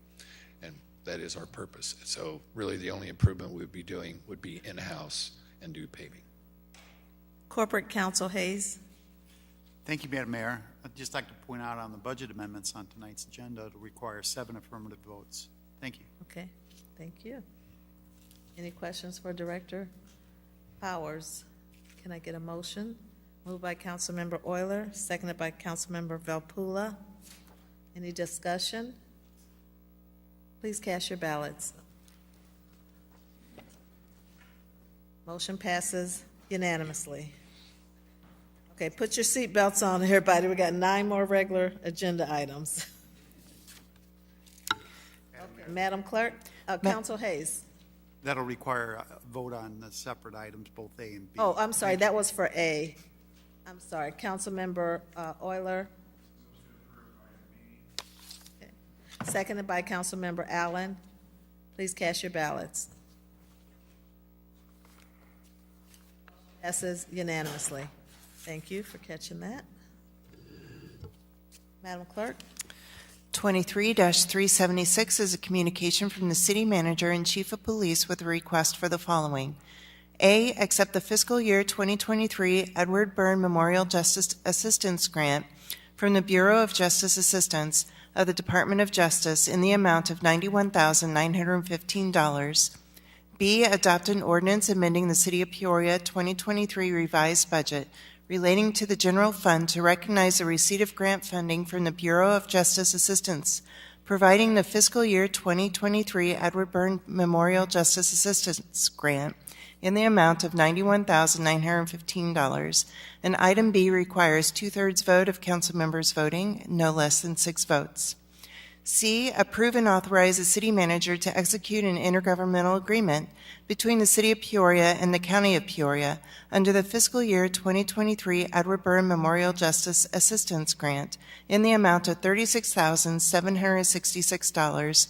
And D, approve the distribution of funds to pay for a portion of the new server used to store security camera video footage from the Police Department, City Hall, and various locations throughout the city in the amount of $55,149, utilizing the fiscal year 2023 Edward Byrne Memorial Justice Assistance Grant. And we need a vote on each item. Okay, Mr. Manager? Thank you, Madam Mayor. I'm going to turn the floor over to the Chief to explain this item. And I'm going to turn the floor over to Jenny Orgiza, who I've spoken about many a times, but she has the opportunity to speak today. She's the grant manager, and she's got all this information. We're just talking about JAG. Okay, so in this grant, what we're going to do is we're going to pay our portion. So we bifurcate this with the county. They get 40%, we get 60%. We're going to take our portion, we're going to upgrade our server. The rest of the server is being paid for out of grant funds as well. Any questions on that? Any questions? Can I get a motion to approve A? Moved by Councilmember Velpula, seconded by Councilmember Kelly. Please cast your ballots. Item A. Motion passes unanimously. Councilmember Velpula, Madam Mayor, move to approve item B. seconded by Councilmember Kelly. Please cast your ballots.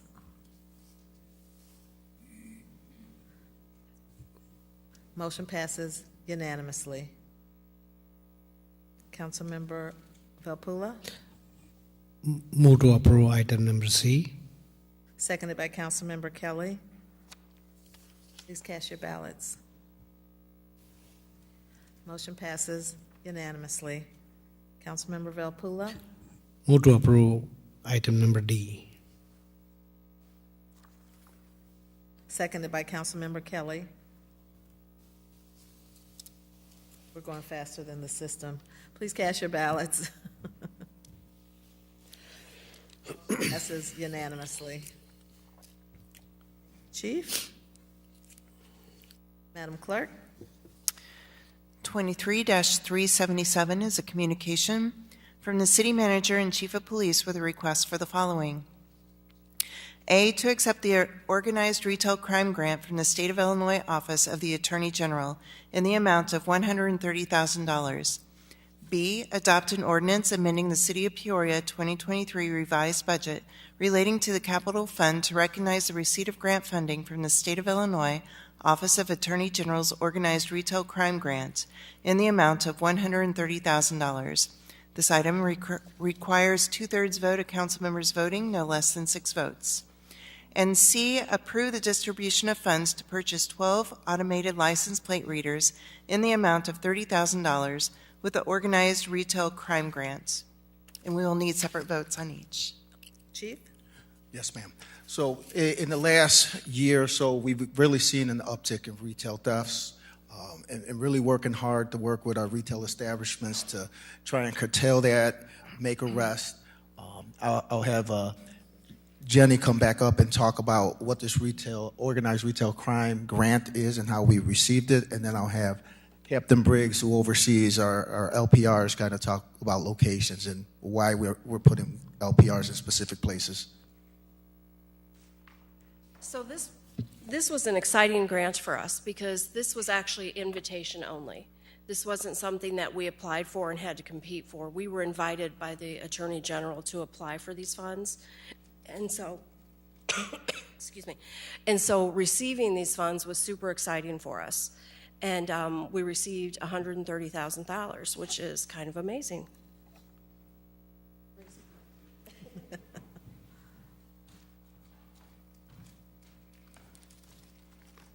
Yeah, so out of the 130,000, 30,000 will go to the LPRs. Currently, we have 59 LPRs utilized throughout the city of Peoria. This 30,000 will give us 12 more, and we're going to focus on the retail locations. And a lot of times we see people from outside the city coming into our jurisdiction, hitting our retail locations, and then immediately fleeing the city. So we are going to utilize these 12 LPRs on the not the interstate, but the on-off ramps of the interstate system 74 and Route 6 coming directly into our areas with our main retail locations. And I know there may be a question about what happens to the other 100,000. We are looking at some real-time information platforms, and so we're holding off on that. We'll bring that to you later, and we want to be able to funnel all our information when we talk about cameras, LPRs, all into one platform. That's what we're looking at with the remaining funds, but we will bring that to you on a later date. Just wanted to acknowledge that, just in case a question comes up. Great. And just to our listening public, LPRs is license plate readers. If there's no questions from council, I would ask for a motion to approve, moved by Councilmember Kelly, seconded by Councilmember Graham. Councilmember Allen? Thank you, Madam Mayor. Just a clarifying question. What happens to the data that is obtained from this technology as far as, I guess the duration of how long you will store it? Yeah, Councilman, so our policy states that all that data is only kept for 30 days and then it rolls over. Now, if we use data in a case as evidence, then it gets taken from the Flock Safety, which is our LPR platform. It gets taken from there and put into our evidence location, which is evidence.com, and then that would stay for the state mandated time. So, but anything else that we don't use rolls over every 30 days. Thank you. Thank you, Madam Mayor. You're welcome. Okay. It's moved by Councilmember Kelly, seconded by Councilmember Graham. Councilmember Graham? Just one additional question. What's the total number of ALPRs we have in Peoria now? Currently it's 59, these 12 takes 71. Thank you. We're voting on item A. Please cast your ballots.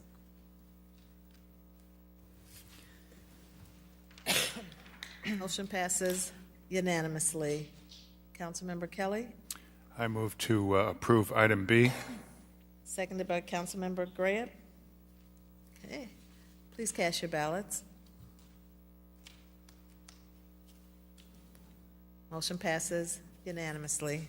Councilmember Kelly, Thank you, Madam Mayor. I move to approve item C. seconded by Councilmember Graham. Please cast your ballots.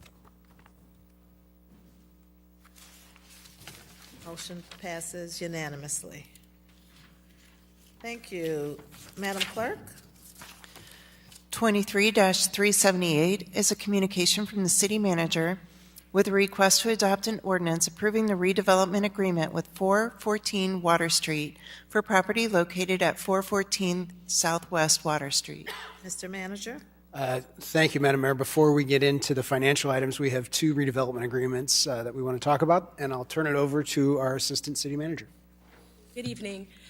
The first being 414 Southwest Water.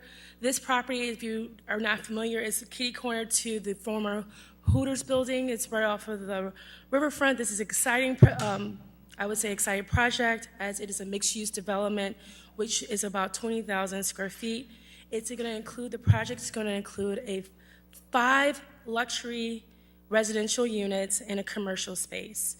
The approximate cost for this would be a little bit over $7 million.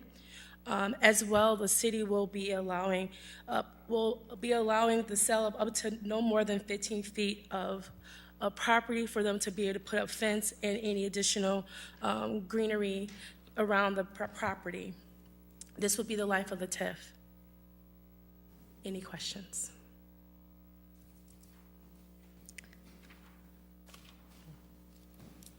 Councilmember Euler?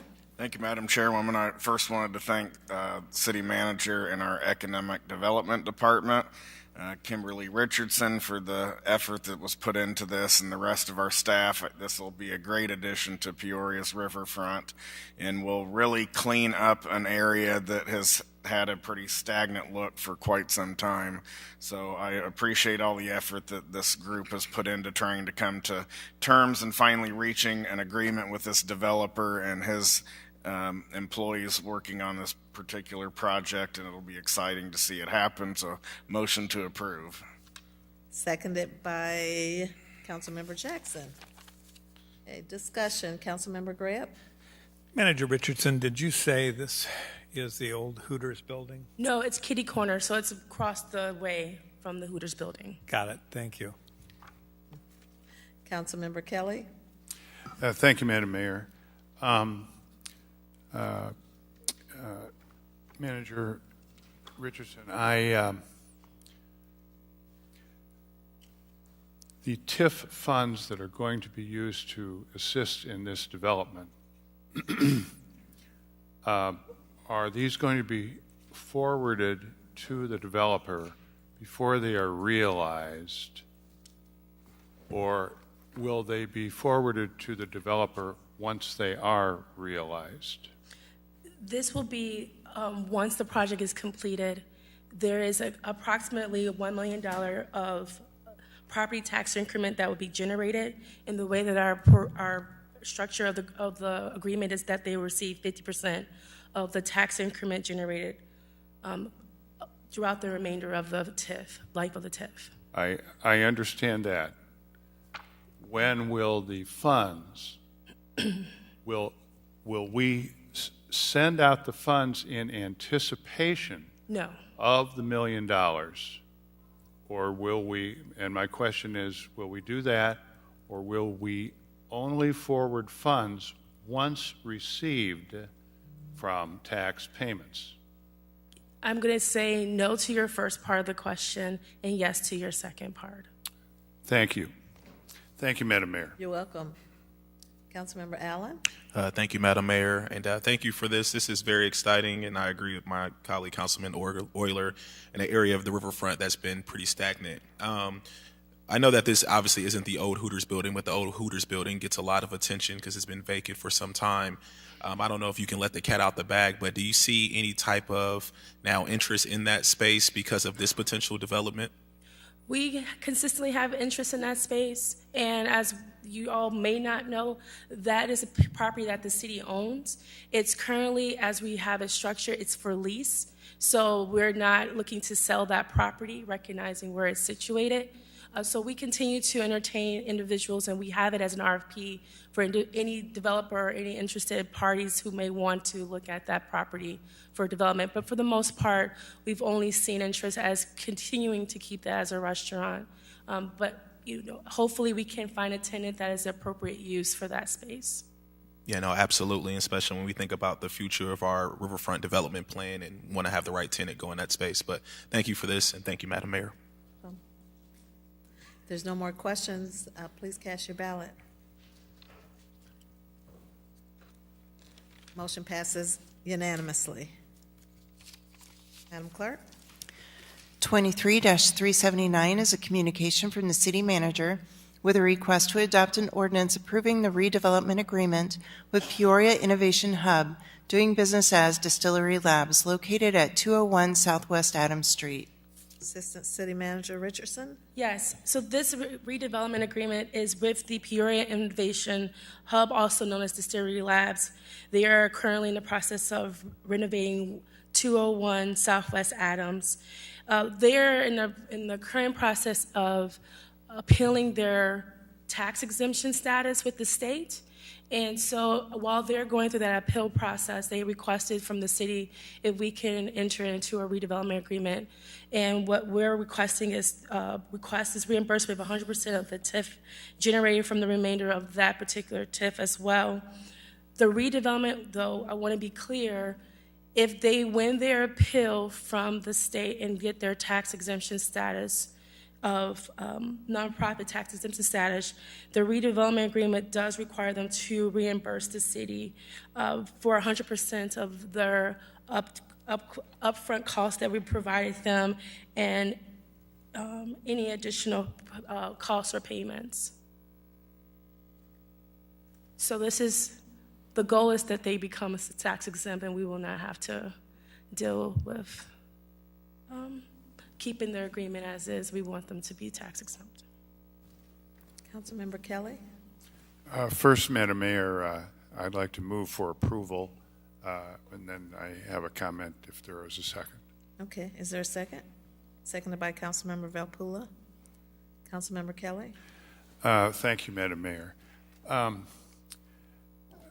Assistant Manager Richardson, how is it determined that developer A has a 50% reimbursement and developer B a 100% reimbursement? I would tell you that we typically, most of our agreements, especially when it comes to private development, we do a 50% reimbursement. That is our practice. This is a unique situation that our goal is that they do become tax exempt and reimburse us, and then this agreement is null and void because their property would not generate any taxes. So because of the uniqueness of this particular request, we are definitely going outside our practice, but the goal hopefully is that they become tax exempt. And then if that happens, they will reimburse the city back for any funds that they requested. But they're going through the appeal process, and until that has been determined, we want to make sure that they have some support, because this has been treated as a nonprofit generating project. So they're not a private developer, such as the other RDAs that we bring in front of the council. Okay, but if they lose their appeal, then we're still going to reimburse them 100% of the increment versus other developers getting 50%. What is the rationale for a 100% reimbursement versus 50, or versus some other number that I think have come along in the meantime? Every RDA is looked at individually. We can talk about a recent RDA that we did out in the Medina Plains that's structured differently. We look at each project and we determine from the project, but typically, like in the warehouse district, I would say, because of the type of project, we've been very consistent with the 50%. This is a unique situation, and we're looking at this as, this was not a private development. This was meant to be developed as a nonprofit development. Because of the tax exemption status being denied, they are working through that appeal process. But we look at every request individually. But looking at the request, we also look at what are the comps to these types of projects. And this is a unique situation. And because of that uniqueness, we recognize that they needed additional support to help with the development and redevelopment of the project. Again, if the tax exemption appeal is successful, they will reimburse us. That's not typically what happens when you're dealing with private sector RDAs. I'm aware of that. I'm just wondering, it seems a little bit arbitrary. I know that we've got, I'm going to be sarcastic here, tremendous risk management inside City Hall. We've demonstrated that over a number of years. That's why I like tax abatement rather than TIFs. But I think one of the reasons that the warehouse district has been successful is because we are returning real estate taxes back, something that we didn't do with our other TIFs, some of which worked, some of which did not. I'm aware that we get 100% back. I mean, if they win. If they lose, they're not tax exempt. So what's the difference then between them and the previous item on the agenda? If they are required to pay real estate taxes and not being tax exempt, why did they get 100%?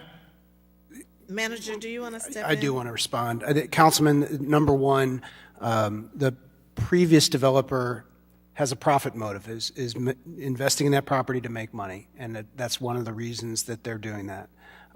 In this instance, Distillery Labs is a nonprofit. It's a public-private partnership. We've invested in Distillery Labs ourselves through funds through the American Rescue Plan to support their operations. This is their intent and mission, is to try and grow small business and entrepreneurial businesses inside the city. They're taking an ICC building that didn't pay any property taxes before. This is the ruling that they've received so far. They're appealing that. In this instance, not unlike we've done with other development, I mean, in essence, we are giving 100% of the increment up in the Maui gym deal, 85% to the developer, 15% to the school district. In the East Village TIF, OSF receives 90% of the TIF increment that comes forward with this. This is a body that was created to try and grow small business. It's aligned with our efforts to try and, a number of points that align with our strategic goals of trying to grow small business and trying to grow our downtown.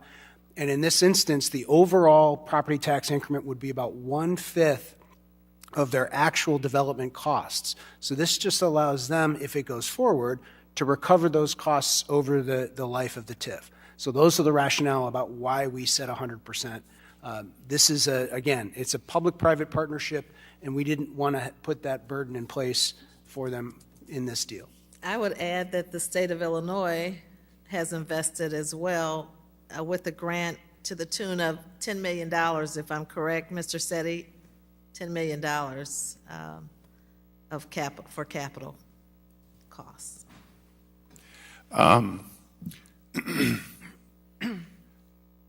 Yeah, I did make the motion to Yes. approve it. Yes, you did. Because I can see the handwriting on the wall. I would like to point out that they're getting lots and lots and lots and lots of public help. Yes. I'm for them, I mean, I want them to succeed. I think, however, we have, over time, been arbitrary in how much rebate we give, if any, of real estate taxes to given developments, depending on how much we like them. And I don't think that's a good way to do business. However, it is the way we do business. And so I will stop. So thank you, Madam Mayor. Welcome. Councilmember Riggenbach? Thank you, Madam Mayor. Mr. Setti, nice to see you in the back row there. Assistant City Manager, what does the appeal process for this property tax, the nonprofit status, look like? What's the process, and what's the expected timeline for that appeal to be heard and ruled upon? Can I invite Chris Setti up to the podium to answer that question? Yes. Sure.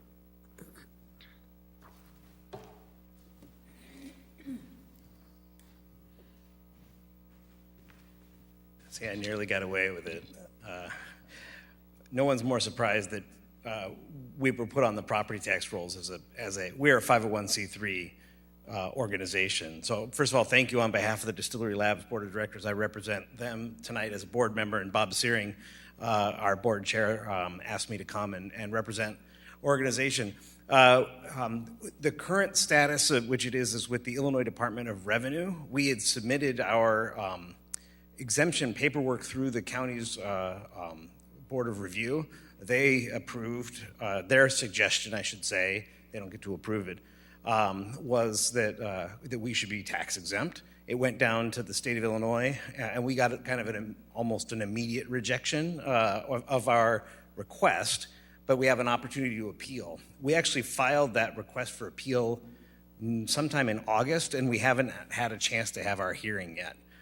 So property tax exemption is based on two things. Nonprofit ownership, which I think is very clear that we are a nonprofit organization, says as an organization. It's the only reason we were able to receive those grants from the state of Illinois and from the U.S. Economic Development Administration. The other is exempt use. And I think we have sufficient evidence that we have exempt use as well. That's what prevents a city, for example, from owning space that they rent out to an ice cream shop. You still have to pay taxes there. Bradley University owns the Peoria Next Innovation Center. They don't pay property taxes on that, and I would suggest that Distillery Labs and Peoria Next are very similar business models. So that's the argument we will make when we are given our day down in Springfield to make that argument. But I have no idea what the time frame is. Like I said, I've been working on this for a year, not with a lot of effort, because it's filing a piece of paper and then waiting for 6 months. So hopefully sometime in the next few months we'll know. Thank you for that. And I guess to the layman, a 501c3 being a nonprofit organization, you would assume that is a tax-exempt organization as well. So I would think the argument around ownership is easy, whether or not they believe our use is exempt. But it is we are a charitable organization. We cannot earn money. We can't make a profit. We can't, if there's profit at the end of the year, we can't distribute it to shareholders. All of the things that require. So you are in fact through this action making us tax exempt by we'll pay it, you'll pay it back. Because I think you as a body, or at least most of you, believe that we should be tax exempt. So the TIF allows us, if we weren't in a TIF, we would just have to pay this property tax. We're lucky that we're in the downtown conservation TIF and have this, or else it really becomes an operational burden that we weren't expecting of having to pay property taxes every year. It just wasn't in the pro forma when we put this together. Well, thank you for that further explanation. And based on your explanation, Mr. Manager, as well, I think it's totally appropriate for us to do a 100% reimbursement. So I will be supporting the motion. Okay. All right, everyone, please cast your ballots. Motion passes unanimously. Madam Clerk?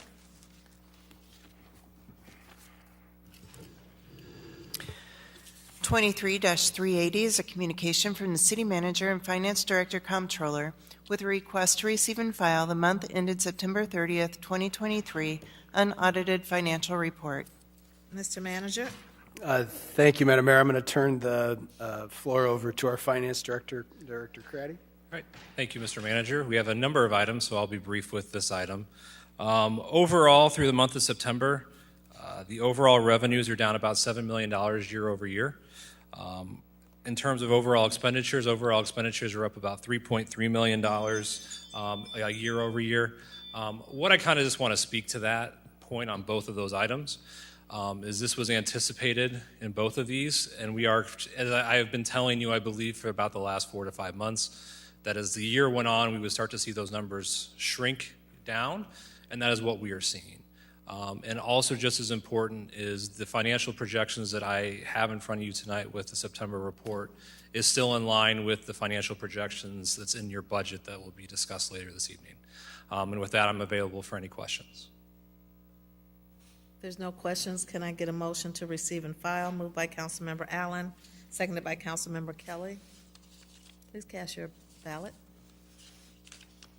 Motion passes unanimously. Madam Clerk? 23-381 is a communication from the City Manager and Finance Director Comptroller with a request to adopt an ordinance amending Chapter 31 of the Code of the City of Peoria pertaining to stormwater utility. Director Craddy? This item is part of the overall budget recommendations this evening. This would continue the practice that the city has had since 2021 to not do the CPI increase this year for the stormwater utility. The fund balance in that fund is still at a level that the staff is not recommending to do that CPI increase. This ordinance would put it back into effect for 2025, obviously pending financial performance. And so staff would bring that back to council in future years for future consideration. Can I get a motion to approve? Moved by Councilmember Valpula, seconded by Councilmember Graham. Questions? Councilmember Kelly? Thank you, Madam Mayor. Director Craddy, just for our information, what is the cumulative forgiveness deferral? Well, no, it's not a deferral, but off the top of my head, I would say it's probably close to 10 to 12% cumulative over the last few years. Obviously, the CPI increase this year would have been relatively dramatic, somewhere close in the 6% range. So it's in the neighborhood of 10 to 12%. Thank you. Thank you, Madam Mayor. Cast your ballots. Motion passes unanimously. Madam Clerk? 23-382 is a communication from the City Manager and Finance Director Comptroller with a request to adopt an ordinance abating the tax heretofore levied to pay principal of and interest on general obligation corporate purpose bonds of the City of Peoria, Peoria County, Illinois, 2015 Series B, C, and D, 2016 Series C, 2018 Series A, 2020 Series A and B, 2021 A, B, and C, 2022 Series A, and 23 Series A, and the partial abatement of taxes heretofore to pay principal and interest on 2018 Series B general obligation bonds in the amount of $500,000, the partial abatement of taxes levied to pay principal and interest on 2019 general obligation bonds in the amount of $500,000, and the partial abatement of taxes levied to pay principal and interest on 2022 Series general obligation bonds in the amount of $256,788. Director Craddy? Thank you, Madam Mayor. This is a long-winded ordinance that, in essence, lays out the abatement of property taxes that followed these debt issuances. It has been council practice over the last few years to levy $2 million for road projects. So that's what those three partial abatements get to a total tax of $2 million. And with that, I'm available for any questions. Any questions? Councilmember Euler? To approve. Is there a second? Seconded by Councilmember Kelly. Please cast your ballots. Motion passes unanimously. Madam Clerk? 23-383 is a communication from the City Manager and Finance Director Comptroller with a request to adopt an ordinance levying the taxes for fiscal year 2024 for municipal purposes for the City of Peoria, Illinois. Director Craddy? Thank you, Madam Mayor. This levy has been presented, I believe, on October the 17th as an estimate to City Council. We had a truth and taxation hearing at our last meeting on November the 7th. Just some overall information with the levy. The total extension of the levy this year would be $29,940,599. The key point with this is a 7% increase to the overall tax extension. But this is keeping the promise that the City Council has in policy of keeping the tax rate flat. So the tax rate for 2023 would be this tax year is the same as 22 tax year as approved. And with that, I'm available if the council has any questions. A motion to approve? Moved by Councilmember Grebb, seconded by Councilmember Riggenbach. Questions? Councilmember Kelly? Director Craddy, I had a little trouble with the verbiage here, as I think you know. Could you explain to us? We have a last year's city rate of $1.113, yep, and a library rate of 0.45, and of course that does not equal 1.3534. Correct. So could you explain where these numbers, how these numbers add up? Thank you. So what is also included in those figures is the library debt, which was not abated as part of the ordinance that council just passed. And it also includes, in essence, the associated rate for the $2 million in debt that the city or the $2 million in taxes that the city didn't abate as part of the last ordinance. So in essence, those two numbers go into that 1.54 number. But what council is approving as part of this ordinance is the 1.3534 cents. But the overall rate is still staying the same. Thank you, Director Craddy. Thank you, Madam Mayor. Welcome. Please cast your ballots. Motion passes unanimously. Madam Clerk? 23-384 is a communication from the City Manager and Finance Director Comptroller with a request to approve a resolution adopting the 2024-2025 biennial budget for the City of Peoria. This item requires a majority vote of the council members voting, no less than 6 votes. Also on your desk, there are 2 handouts. One is a report back number 4, and another one is an additional proposed motion to amend the budget. Mr. Manager?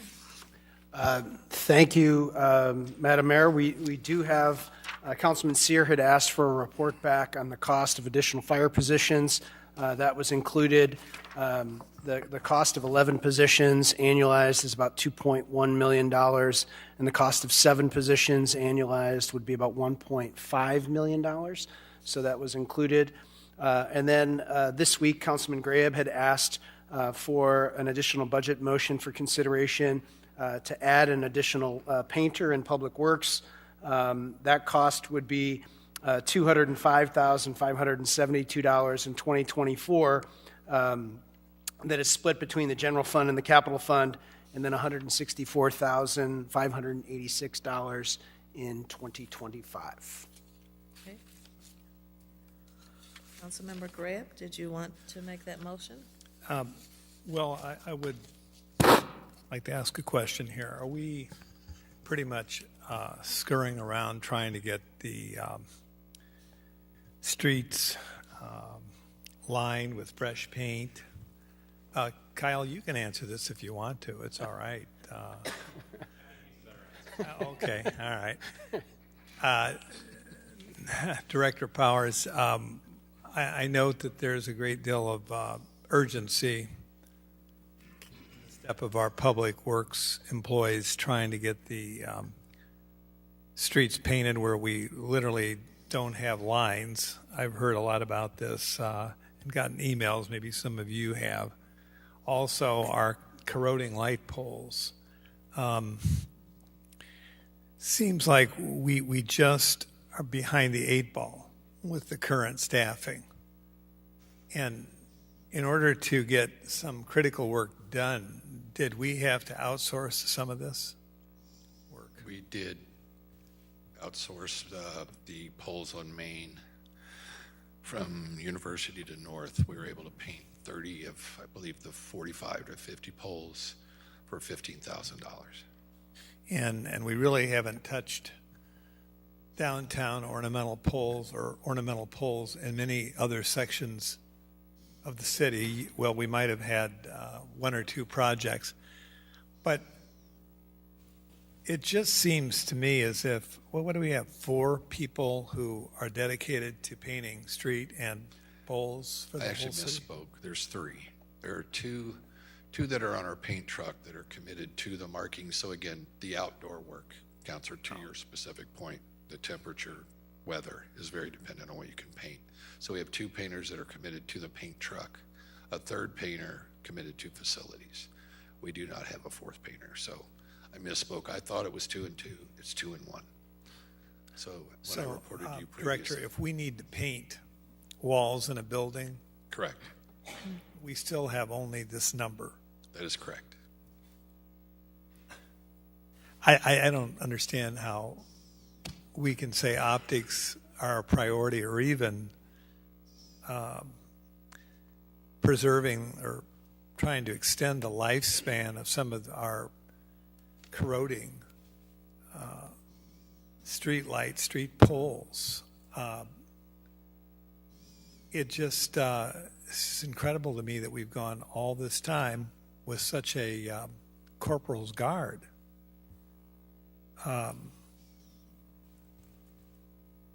I don't want to send any of our city administrators to a mental hospital by completely and totally upending the financial system of the world by making a motion to hire 1 additional person.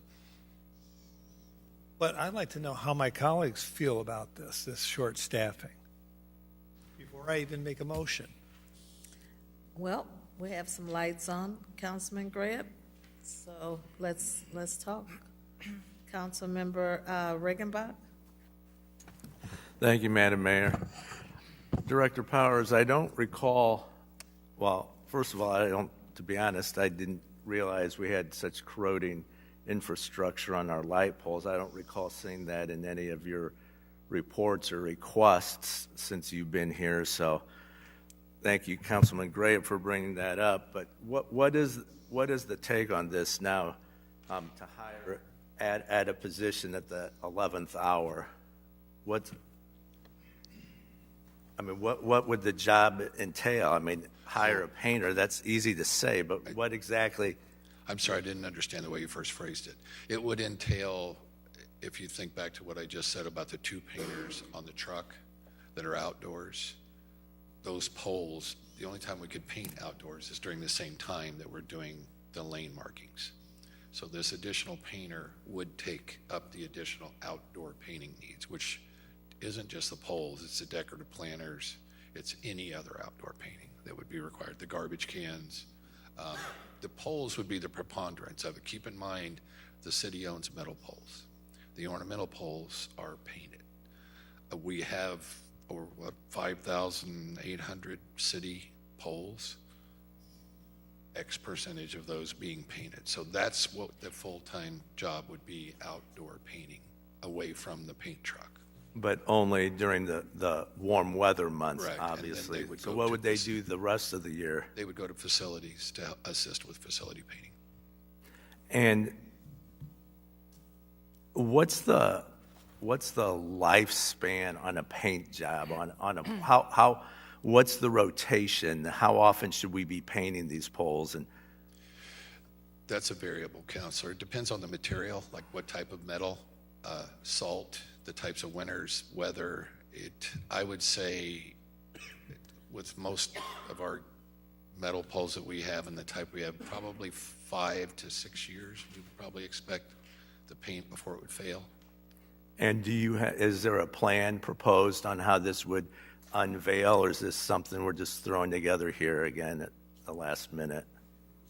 Obviously, take some prioritization. I mean, to say we know what they would do, and we know that they would be gainfully employed, but to say we have a plan on X number per year, we do not. We would have to prioritize the condition of the poles. Right now, we just simply haven't done that because we focus on lane markings on streets and the facilities, obviously, with this facility painter. All right. This just sounds a little ad hoc to me at this point. That's all for now, Mayor. Okay. Councilman Allen? Thank you, Madam Mayor. Just a couple clarifying questions. So the $160,572, is that the salary of a painter? Salary and benefits. Salary and benefits. The first year would be salary, benefits, and materials, and then a truck for the painter to put their equipment in and so on. So you'd have a capital expense and then salary, benefits, and materials. The second year, it would revert to salary and benefits only. And then this might be for you, Director Craddy. I see that in the handout, when I look at our decrease in fund balance, if we were to add this, it looks like it, and just correct me if I'm not reading this correctly, but it says our fund balance in 2024 would be almost $33 million, and in 25 it decreases to a little over $21 million. Am I reading that correctly? Or? So what that is the use of fund balance. So the overall fund balance is anticipated for the city to be around $185 million. So what this is just showing is, in essence, that use of funds.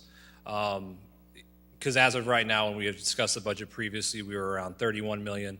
We'd be at $32.9 with this motion, but we would still be within our existing fund balance policy. But then if we approve this position in 25, we will be below our fund balance policy. I'm seeing $21 million. The impact of adding this position would still have, with the motions that council has made last week, would still have the city in compliance with its fund balance policy and the general fund through 2028. With this position, we would be in compliance through 2028? Correct. Okay. Thank you, sir. Thank you, Madam Mayor. You're welcome. Councilmember Kelly? Thank you, Madam Mayor. First, my question is to Mr. Manager. Mr. Manager, are you aware of any departments in the city that could not productively use more funds? I think if you asked every department head, they'd say if there was a need for more staff or if there was an offer of more staff, they would gladly take it. So, that's what I'm laboring under as well. It seems to me that there are multitudinous good places to put more money. And where does this stop? Or who gets the exception?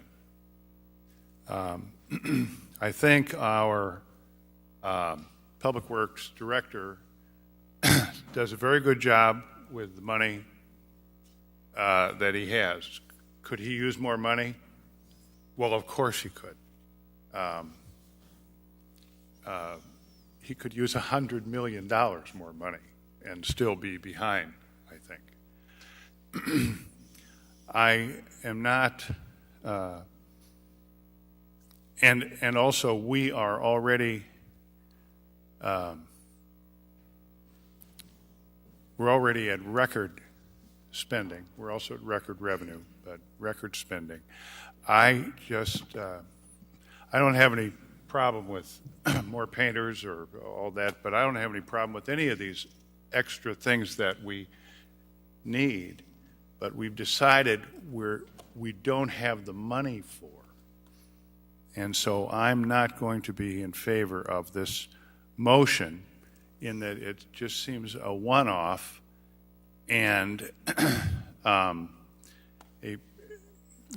I think all of us around this horseshoe can generate a great apologia for a particular one-off. We've come this far. I think we're done. And nobody's extremely happy. Nobody got everything they wanted. But I think we're finished. So I will be opposing the motion. Thank you, Madam Mayor. You're welcome. Councilmember Graham? Well, two rejoinders. First of all, council, don't get spoiled. We have plenty of time to deliberate on our budget. We've been stampeded to meet every single Tuesday, almost as if it's a punishment for not approving what was brought forth by our administration initially. We can approve this budget as late as December the 26th, Stephanie Tarr? Still give you enough time to publish things? Well, it would have to be before that because I believe the county clerk is closed on the 26th. So when would that be? Because I talked to you about that, so they know. Since they seem to be in just almost palpitating, thinking that they're behind the eight ball on this. Well, correct me if I'm wrong, but I believe that would be Tuesday, December 19th, that we would need to get it on file. Tuesday, December 19th. And as for the comment that, well, we could always use more resources. I remember we had a very political police chief. He didn't last long in Peoria. Yeah. And we had, you think 26 homicides a year is new. No, we had 26 homicides a year back in the mid to late 90s. And he did not want to stake out a position. And so he was asked, well, we have these COPS grants that are out there now. First 3 years of the police officer paid for by the federal government. Do you think you need more police? And I mean, we think that this is the only time we've ever had a crime wave. And he said, well, I could always use more. We could say that about everything we do. The question is, when you have something that needs to be maintained, when you have roads that need to be marked, when you have poles that are corroding and rusting, and I'll be happy to take any of you on a little ride around the city if you believe that's not the case. We can always say, well, this right here is wasteful. I suspect if some of these optical issues were way out in the cornfields, District 5, where everything is just so perfect, it might be a big issue for some council members here. But for those of us who live in the older parts of the city that need constant maintenance, and we have kind of an inability to want to maintain things, reminds me of some of our property owners who don't want to maintain their properties. We should be setting an example. So I just really think that if this is a concern for some of you not to vote for this position, don't vote for it. Don't vote for it if you think it's wasteful. But when you get those emails about how come the snow's flying, we still can't see the white lines, or our street poles are corroding and only going to get worse, our facilities look terrible, that painter would go inside to paint, correct, Director, during the winter then, if we would hire that person? That's correct, Councilor. Have any of you been, no, this is rhetorical, have you been in some of our city facilities and been happy with the condition of them? We're about to tear down a firehouse because it's superannuated. You have to be willing to maintain your assets. And I think this one painter is a good use of assets. So I would move to approve it. Is there a second? Second by Councilmember Gordon Young. Any other discussion? Please cast your ballots.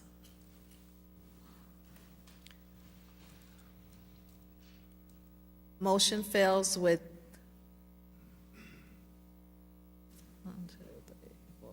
6 nays: Ali, Kelly, Euler, Riggenbach, Vespa, Velpula. Madam Clerk? Well, we're at the... Yeah, we would need to budget. vote on the actual And you've already item. read that. Have you read that yet? You've read it? Yes, I did Yes, read it, you've read yes. it. This was just on the additional amendment. Okay, so we're actually at voting on the voting to adopt the 2024-25 biennial budget. Yes. Can I get a motion to approve?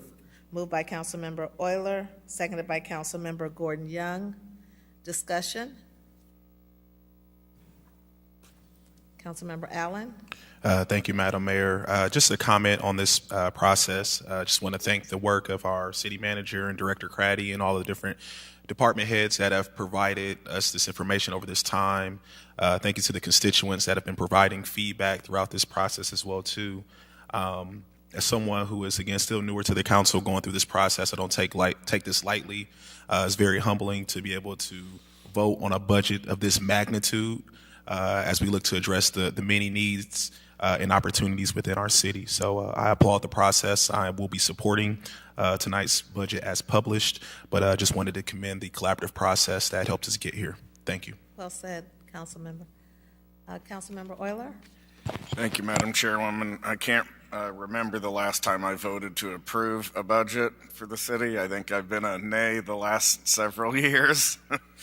So I'd just like to mention that I think we've done an effective job deliberating all the topics in this year's budget. And I think the manager and staff has done an effective job as well, putting the presentation together for us and working with department heads and staff to come up with a good plan for the next 2 years.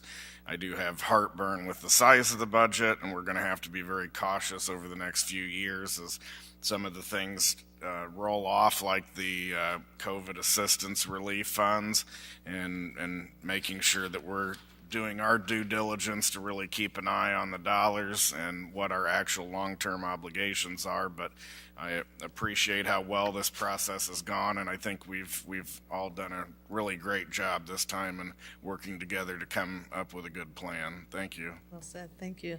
Councilmember Riggenbach? Thank you, Madam Mayor. I think it just needs to be said even one more time how much we appreciate the leadership from Director Craddy and, of course, the city manager and the department heads in their work in crafting this book in a very readable and understandable manner, and getting the report backs to us in a very timely manner, which really helped make the process very smooth, I think, for all of us. So thank you for those efforts. They don't go unappreciated, and let's vote on this thing. Yeah, yes. I also want to thank staff leadership and also bringing in the new technology with all the graphs and charts that made it easy to view some very difficult, I would say, information. So, we're ready. Please cast your ballots. Motion passes unanimously. Yay.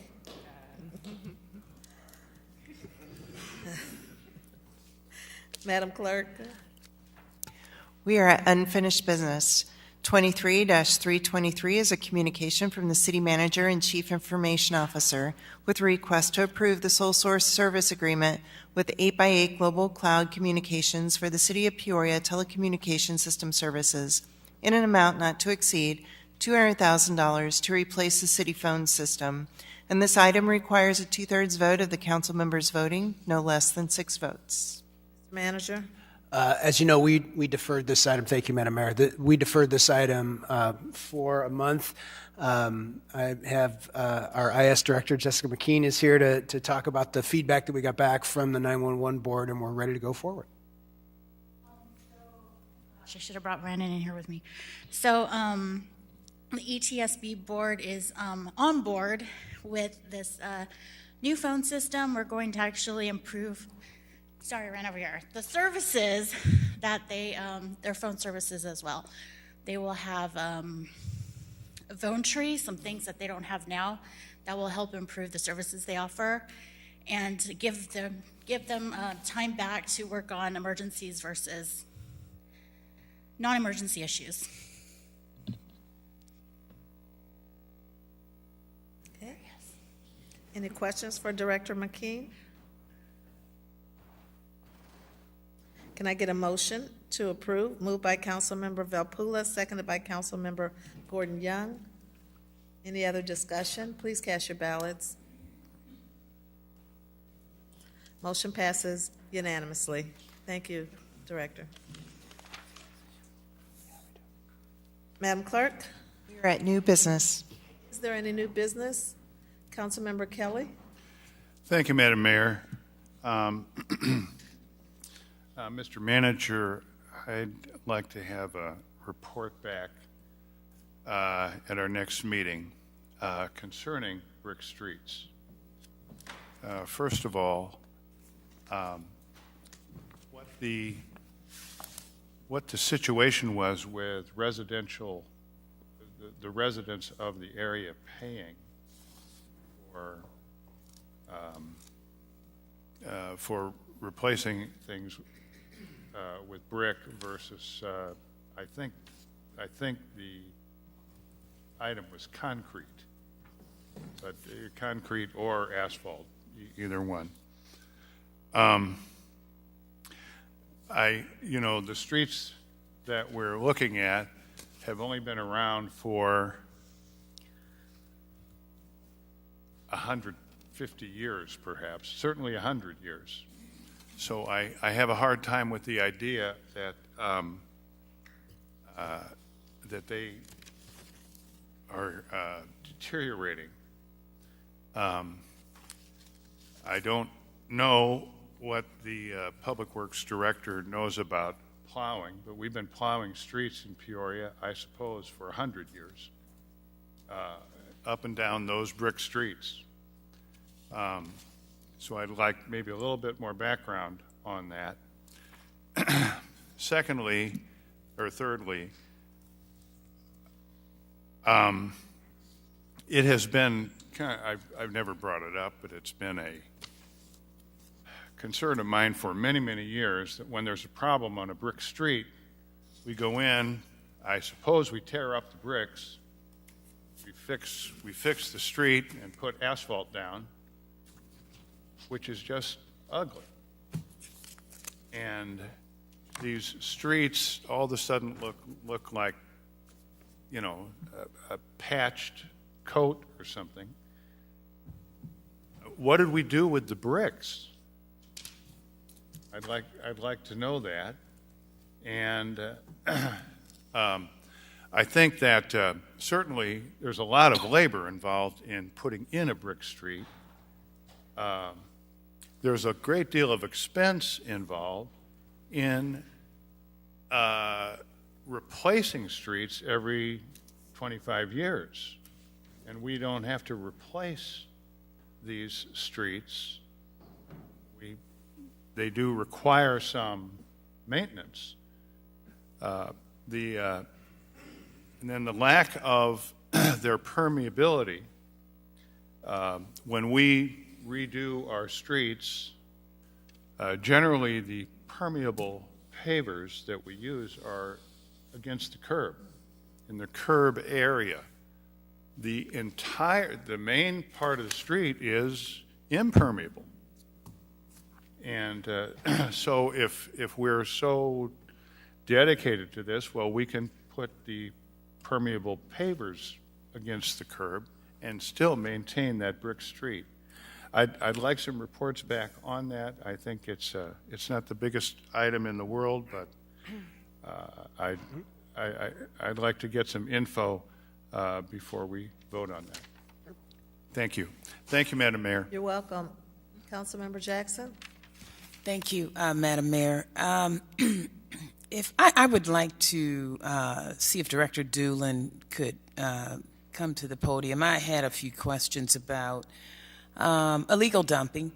And I want to say about a year and a half ago, 2 years ago, even before I got elected to the council, having participated in litter patrols, I had noticed a lot of instances where we've had illegal dumping, and I must commend Public Works since they've begun the process of lighting alleys and placing signs. At least this past summer, we didn't notice the problem to be as problematic as it had been.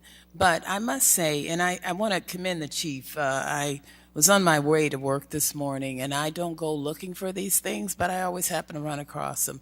We have so many little nooks and crannies and areas where people come and put stuff. The kids and I were picking up litter this summer. We saw an alley between Cattell and Smith Street, and some of the students were picking up trash, but I noticed a vehicle sitting not behind a house, but on a concrete pavement just adjacent to the alley. Well, make a long story short, the city removed it maybe 2 months ago, and the word was that the Jeep was stolen and there was refrigerators there. Well, I was on my way to work today, and drive that same area on my way to work, and I noticed a guy, and the chief said he did check it out, and the guy said he was picking up stuff. Well, I drive that same path, but after the city cleared the stolen vehicle, the tires, and the refrigerator a few months ago, well, the next day a red Jeep popped up. Well, this morning, Joe, I'm on my way to work, and a guy is in a SUV, and the alley was empty yesterday. This morning, there was a couple of refrigerators there. And, so I asked him, I said, what are you doing? It didn't sound like he was picking stuff up because the alley was empty yesterday. So I interpreted that as if he was putting stuff there, because I couldn't stay. I was a few minutes late for work, but I had asked about signs, because we have so many places that if you're not aware of them, you wouldn't know that it could be a potential hiding place for illegal dumping. And like I said, I don't go looking for it, but I just happen to run across this stuff. But I had asked about signs. I've seen a few in places that I've noticed that there were problems, but has there been any concerted effort to purchase and put them up? Because it's still a problem, especially in the summertime. You know, there might be a place where maybe a house was torn down, or someplace just adjacent that you can't see right close to the street, but if you turn and look back, you know. So could you give me a report as to number of signs, or if we were able to purchase any, where they've been placed? Because, like I said, people are still finding places to put stuff, and it's still a problem. Yes, it is. It's one of the reasons that the code enforcement staff is so busy across the city. It's not concentrated in one part of town. Throughout most of our neighborhoods, we're dealing with dumping in the alleys, dumping at properties. It's incredibly unfortunate that there are citizens and members of our community who don't respect the rules. Illegal dumping is very hard to catch because you have to have evidence to prosecute when you see them doing it. Simply someone driving in an area, and then you see something, it's really hard for us to prosecute. We have worked very closely with the police department, neighborhood services unit in the past to try to catch some illegal dumping that's happened. We've used deer cameras and been able to write some tickets for that.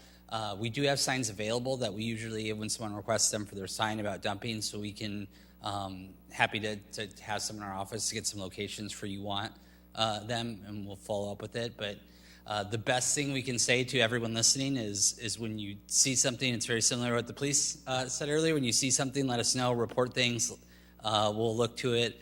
We have a very good relationship with the neighborhood service unit, the police department. Our code inspectors go out there. They have a little more detective skills than some of our staff in trying to identify where things came from, who they came from.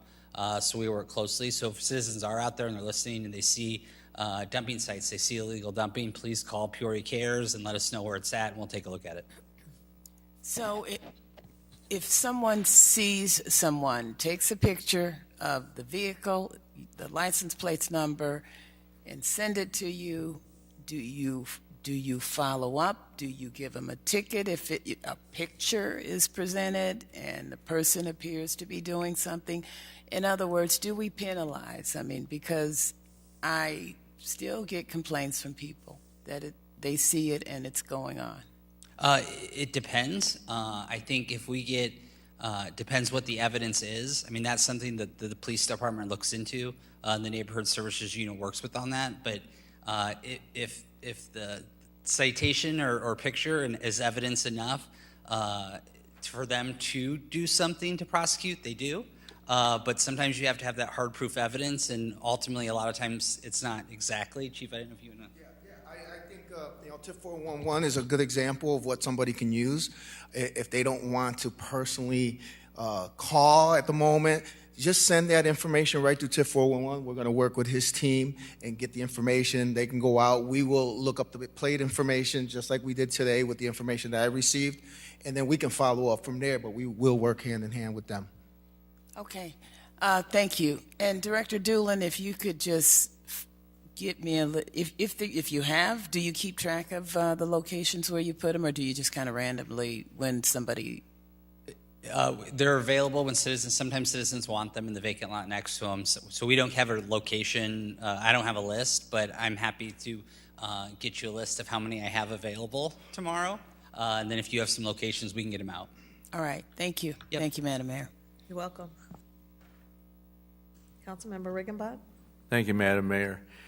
You know, having just passed this $300 million budget, I just have to point out one of the many things that we had in last year's budget that gets lost a lot of times when we talk about all the big ticket things we're doing, and that's the neighborhood grant program that we use some ARPA funds for. Sunday night, I got an email from one of the HOAs in the 3rd District, and let me just read part of it. Thanking the city for putting that program together, and she says the project was smooth and fun to do. A primary reason for this was working with city staff members who were knowledgeable, helpful, and a pleasure to work with. And then she calls out 3 names in particular who were her primary contacts, and that's Kaylee Dre, Lamia Duahi, and Building Inspector Isaac Garcia. So I just think when we get emails like that, we need to make sure we recognize the men and women who make us look good every day. So Director Doolin, please pass our thanks on to those 3 and everybody that was involved in that program, because it made a difference in a lot of neighborhoods, and the folks really appreciated it. So thank you, and thank you, Madam Mayor. Absolutely. There's no more new business. We are at citizens' opportunity to address the City Council and Town Board. We have not received any cards. Okay. So then we are on to executive session. I would like to invite a motion to adjourn and to convene in closed session immediately following adjournment of the City Council meeting pursuant to the Open Meetings Act 5 ILCS 120/2C11 to discuss pending litigation, and pursuant to the Open Meetings Act 5 ILCS 120/2C21 for approval by the body of closed session minutes. Moved by Councilmember Gordon Young, seconded by Councilmember Kelly. No discussion. Please cast your ballots. Motion passes unanimously.